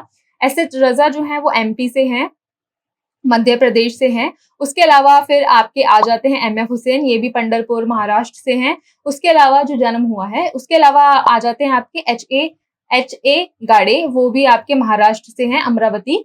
उसके अलावा हम देखें कि जो आपके बाकरे हैं, ये आपके बड़ौदा से हैं। अब आप मुझे यहाँ पर बताएँगे कमेंट सेक्शन में कि ये फुल फॉर्म क्या है सारे आर्टिस्ट की, सबके जो आर्टिस्ट हैं सबके उसमें फुल फॉर्म आएगी। तो आप प्लीज़ मुझे बताना ज़रूर कमेंट सेक्शन में, आपका भी जो है कॉन्फिडेंस यहाँ पर बूस्ट अप होगा। तो उसके अलावा हम यहाँ पर देखते हैं, तो ये जो आर्टिस्ट है मैंने अभी आपको यहाँ पर बताए हैं, और मैंने यहाँ पर ये भी बोला था कि एक्सपेरिमेंट करना चाहते हैं, फ्रीडम के साथ पेंट करना चाहते हैं। तो हम यहाँ पर देखते हैं जो आर्टिस्ट हैं, इन्हीं की लैंग्वेज में यहाँ पर मैं आपको यहाँ पे एक बात यहाँ पर ऐड करना चाह रही हूँ कि ये बोलते हैं कि we were bold and full of fire, we were forgoing a modern Indian art with a blast. कहने का मतलब ये है कि ये जो ग्रुप है हमारा, हम यहाँ पर देखते हैं जो रियलिटी ऑफ मॉडर्न इंडिया की है, वो यहाँ पर ये लोग डिपिक्ट करना चाहते हैं। जो उन्होंने उस टाइम देखा स्ट्रीट्स पर, जो इंडिया की स्ट्रीट्स हैं, इंक्लूडिंग हम बोले कि जो बॉम्बे की स्ट्रीट्स हैं, उस वक़्त वहाँ पर जो सिचुएशन चल रही है, उसको उन्होंने वहाँ पर देखा। और वहाँ पर उन्होंने देखा कि जो बैगर्स हैं, जो अनटचेबल हैं, या फिर हम बोलें कि जो सोसाइटी में ऐसे लोग हैं जिनको बहुत ज़्यादा सप्रेस किया जा रहा है, उन्होंने इनको देखा और यहाँ पर उनको वो डिपिक्ट करने की कोशिश कर रहे हैं। और यहाँ पर देखते हैं कि जो इनके काम है, ये सारी चीज़ें डिपिक्ट भी कर रहे हैं। तो हमको यहाँ पर इनके काम में एक डाइवर्स रेंज देखने को मिल रही है, जहाँ पे हमको सोशल, इकोनॉमिकल और हम बोले कि एक लिंग्विस्टिक बैकग्राउंड की जो अप्रोच है, वो यहाँ पर हमको इनके काम में देखने को मिल रही है। और यहाँ पर मैंने एक बात और ऐड करी थी थोड़ी देर पहले, यहाँ पर मैंने बोला था कि ये जो जितने भी हमारे आर्टिस्ट हैं, ये बहुत ज़्यादा इन्फ्लुएंस्ड हैं इंडियन इमेजरी और हम बोले इंडियन एलिमेंट्स और जो वेस्टर्न एलिमेंट्स है उसके। तो फिर हम यहाँ पर देखते हैं, स्पेसिफिकली अगर मैं बात करूँ तो हम यहाँ पे देखते हैं जो सूजा है, सूजा आपके एक्सप्रेशनिज्म से बहुत ज्यादा इन्फ्लुएंस्ड है। उसके अलावा जो रजा है, रजा के काम में आपको प्योर एब्स्ट्रैक्शंस देखने को मिलेगा, उसके एलिमेंट्स आपको देखने को मिलेंगे। इसके अलावा अगर हम बात करें जो बाकरे हैं, बाकरे कि काम में आपको रियलिज्म और हम बोलें कि जो एब्स्ट्रैक्ट यूज ऑफ कलर है आपको वो देखने को मिलेगा। इसके अलावा जो गाड़ी के काम है, गाड़ी के काम में आपको स्पिरिट ऑफ क्यूबिज्म और हम बोले कि ज्योमेट्रिकली स्ट्रक्चर जो लैंडस्केप है वो आपको वो देखने को मिलेंगे। इसके अलावा हम देखते हैं जो हुसैन है, हुसैन का भी जैसे मैंने आपको बता ही दिया था कि वो भी लगभग इन सारे एलिमेंट से बहुत ज्यादा इन्फ्लुएंस्ड है। और हम बात करें जैसे कि मैंने आपको बोला कि सूजा का हमको ये याद रखना है कि जो एक्सप्रेशनिज्म है या फिर हम बोले कि एक क्रिश्चियन आइकनोग्राफी को फॉलो करते हुए नजर आते हैं, उस पर काम करते हुए नजर आते हैं। हमको ये भी ध्यान रखना चाहिए कि ही वॉज फ्रॉम गोवा। तो कहने का मतलब ये कि यहाँ पर ये लोग जो चीजें चल रही हैं उसके साथ हम बोलें कि ये चलना चाह रहे हैं, पीछे का कुछ भी फॉलो नहीं करना चाहते हैं। और यहाँ पर मैं एक बात और ऐड करना चाहती हूँ, प्रोग्रेसिव आर्टिस्ट बोल रहे हैं यहाँ पे। प्रो का मतलब ही होता है फॉरवर्ड। इसका मतलब कि that is where they want to go forward, यानी कि वो आगे कहाँ जाना चाहते थे, वो लोग आगे जाना चाहते थे। वो पीछे जो पास्ट है उसको पीछे ही छोड़ना चाहते थे, वो आगे बढ़ना चाहते थे। जो सोसाइटी की रियलिटी है, जो चीजें चल रही हैं वो जो है उसको फॉलो करना चाहते हैं। यहाँ पर मैं एक बात और ऐड करना चाहती हूँ, ये आर्टिस्ट बोलते हैं we were out to paint the town of Bombay not only red but with the rainbow colours. यानी कि जो टाउन है और वहां पे जो चीजें चल रही है, यानी कि सपोज जो राइट्स चल रहे हैं, वही सारी चीजें जो मैंने आपको बताई हैं, जो पार्टीशन को लेके जो सिचुएशन चल रही है, मेंटल स्टेबिलिटी नहीं है सोसाइटी के अंदर, लोग अपने घरों को छोड़ रहे हैं। तो उस वक्त का जो स्ट्रेस है, जो हम बोले कि जो माइंडसेट है, काफी रिबेलियस हमको प्रवृत्ति देखने को मिल रही है लोगों के नेचर में। इनफैक्ट अगर हम पॉलिटिकली चीजों को ये बोले तो पॉलिटिकली भी हमारे ऊपर बहुत सारी चीजें जो है हमको बहुत ज्यादा सप्रेस कर रही हैं। तो कहीं ना कहीं वो सारी चीजें हैं वो सिर्फ उसको एक ही कलर से नहीं दर्शाना चाहती, क्योंकि यहाँ पर रेड का मतलब वही हो गया कि मतलब कि जो आउटरीच है लोगों का, या फिर हम बोले जो नरसंहार की जो सिचुएशन चल रही है उसको सिर्फ लाल कलर से ही दर्शाना चाहते हैं, बल्कि वो रेनबो कलर से उसको पेंट करना चाहते हैं। यानी कि जो शैली है, जो डिफरेंट स्टाइल है, जो उनके खुद के एक्सप्रेशन है, राइट, जो सिंबॉलिक एस्पेक्ट है कलर का, उसके थ्रू उसको वो रिप्रेजेंट करना चाहते हैं with different variation, with different colours, right. तो यहाँ पर कॉन्सेप्ट को समझने की कोशिश कीजिए, राइट। जो एक हम बोलें कि जो रेड है, हमने बस एक ट्रेडिशनल हमारा वो कलर की जो क्वालिटी हो गई, सिर्फ हमने उसको उठा लिया, नहीं, अब वो उसकी लैंग्वेज बदल रहे हैं, ठीक है। वो अब किसी चीज में बंद नहीं रहे हैं, वो उसमें वेरिएशन ला रहे हैं। तो कहने का मतलब यहाँ पर यही है। तो ये बहुत ही सिंपल इसका कॉन्सेप्ट था। और उसके अलावा यहाँ पर ये और भी एक बात ऐड करना चाहते हैं, यहाँ पर बस मैं लास्ट बात कहकर खत्म करूंगी। ये बोलते हैं कि we believe that new literature of India must deal with the basic problem of our existence today, the problem of hunger, poverty, social backwardness and political subjection, right.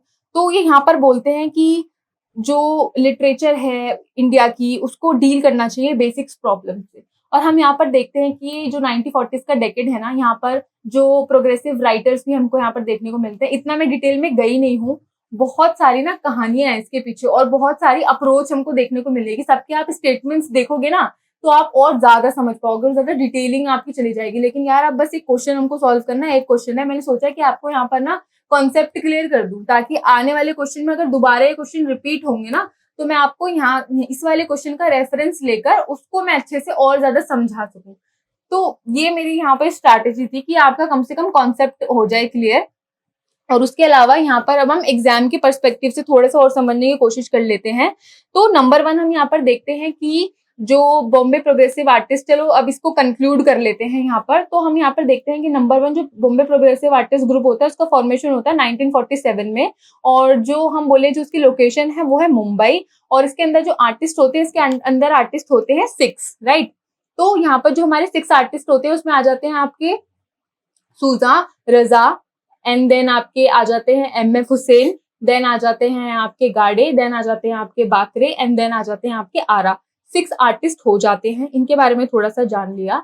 उसके अलावा जो बैकग्राउंड होता है, जो सिचुएशन होती है वो क्या क्या होती है, हम देखते हैं कि काफी ज्यादा जो जे स्कूल ऑफ आर्ट है उनको उससे एक्सपेल कर दिया जाता है। और वहां पर भी कुछ आर्ट प्रैक्टिसेस जो हो रही हैं, वो भी वेस्टर्न अकेडमिक्स को फॉलो कर रही हैं। उसके अलावा हम देखते हैं जो बॉम्बे आर्ट सोसाइटी है उसकी जो जूरी है वो भी आर्बिट्री सिलेक्शन ऑफ प्रोसेस जो है, जो अनफेयर डिसीजन वो ले रही हैं, जो सिलेक्शन का जो प्रोसेस है और उसमें वो पार्शियलिटी कर रही है, फेयर जजमेंट नहीं दे रही है। उसके अलावा जो उनकी एग्जीबिशन हो रही है उसमें उनका कोई मतलब ही नहीं है काम में मतलब कि जो एक स्पिरिट है न्यू इंडिया की वो दिखाई नहीं देती है, कोई एनर्जी नहीं है, कोई मोटिव नहीं है, कोई इंस्पिरेशन ही ड्रॉ नहीं करते हैं उनके काम, और ऐसे काम को जो है एग्जिबिट किया जा रहा है बॉम्बे आर्ट सोसाइटी में, राइट। तो इन सब की ये जो चीजें होती है इनके सबके अगेंस्ट होते हैं। नंबर 3 हम यहाँ पर ये भी देखते हैं, नंबर 4 हम यहाँ पे ये भी देखते हैं कि जब ये आर्टिस्ट अपना कुछ काम करते हैं और एग्जीबिशन के लिए यहाँ पर देते हैं अपना काम, इनका काम ही सिलेक्ट नहीं किया जाता है।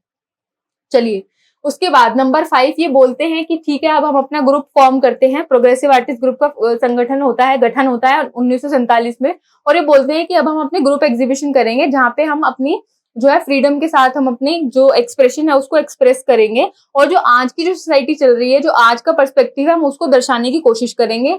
ये ब्रेक करते हैं जो आपका प्री इंडिपेंडेंट जो हमारा स्टाइल चल रहा है उसको ब्रेक करने की कोशिश करते हैं, नेग्लेक्ट करते हैं, और ये बोलते हैं किसी एक शैली में बंद कर काम नहीं करेंगे, ना ही ये पूरा कोई भी, ना ही कोई पर्टिकुलर एक ही सिर्फ शैली अपनाते हैं इंडियन की, और ना ही कोई पर्टिकुलर एक शैली अपनाते हैं वेस्टर्न की। तो हम देखते हैं कि अमालगमेशन ऑफ यहाँ पर स्टाइल देखने को मिलता है, कुछ एलिमेंट्स यहाँ के, कुछ एलिमेंट्स यहाँ पर, और उसके साथ ही एक्सपेरिमेंट करने की कोशिश करते हैं।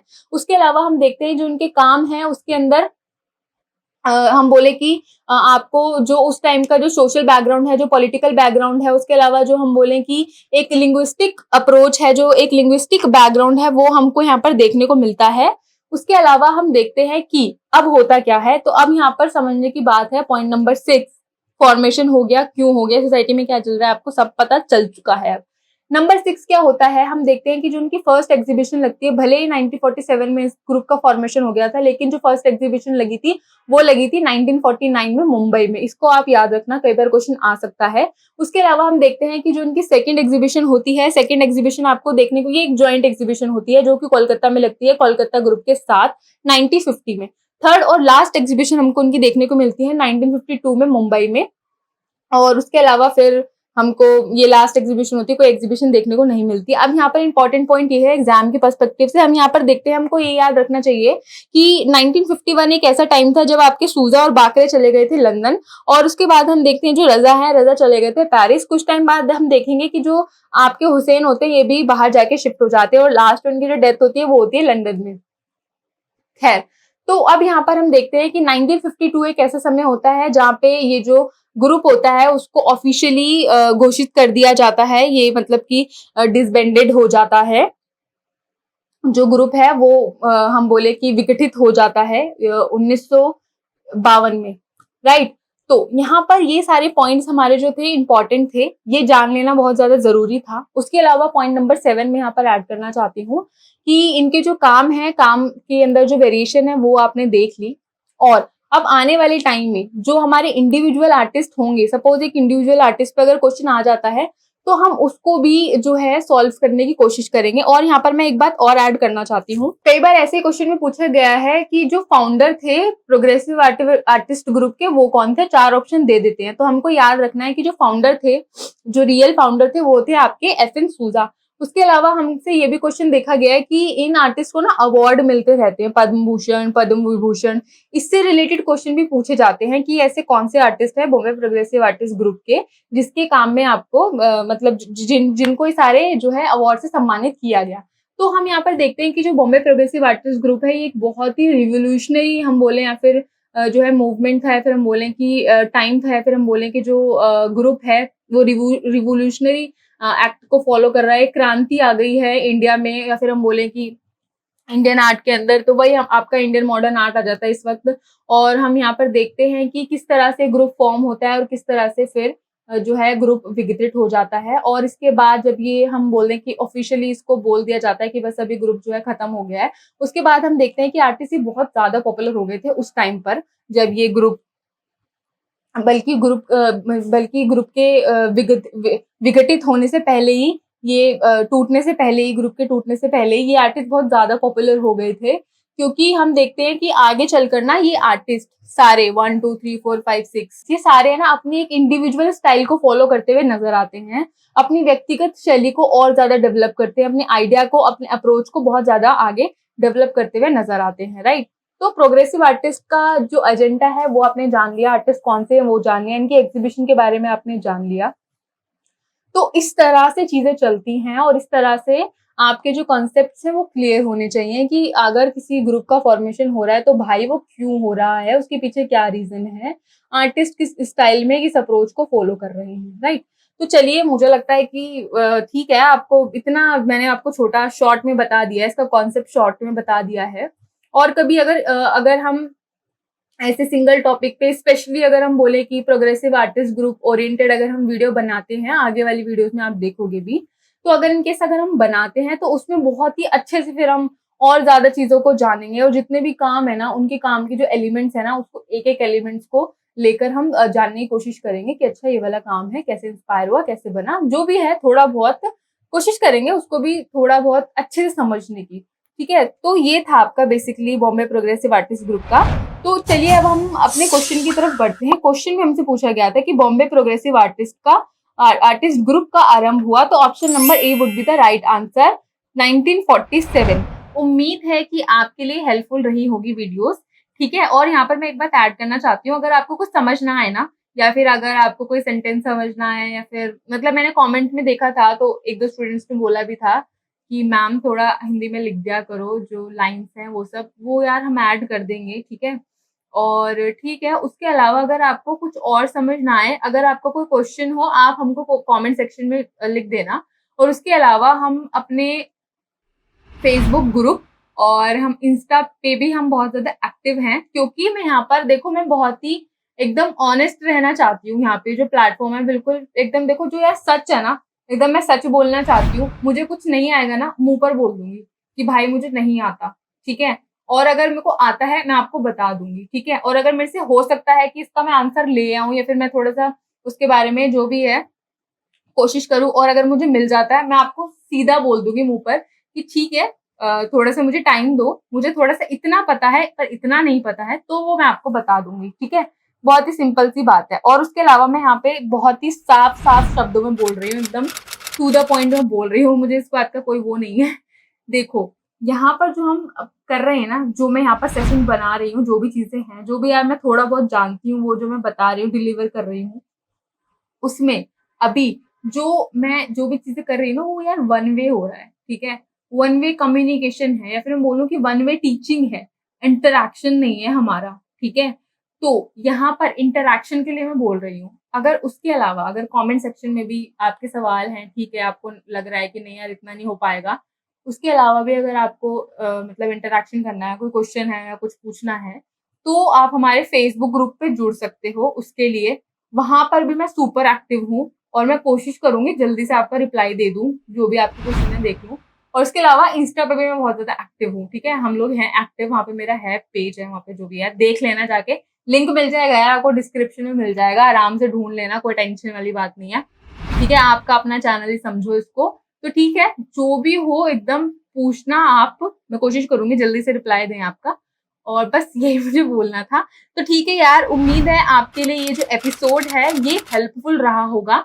तो दैट्स ऑल, ज्यादा मैं टाइम नहीं लूंगी आपका। तो मिलते हैं अपने नेक्स्ट एपिसोड में। टिल देन, किशोर कलाकार से जुड़ने के लिए धन्यवाद।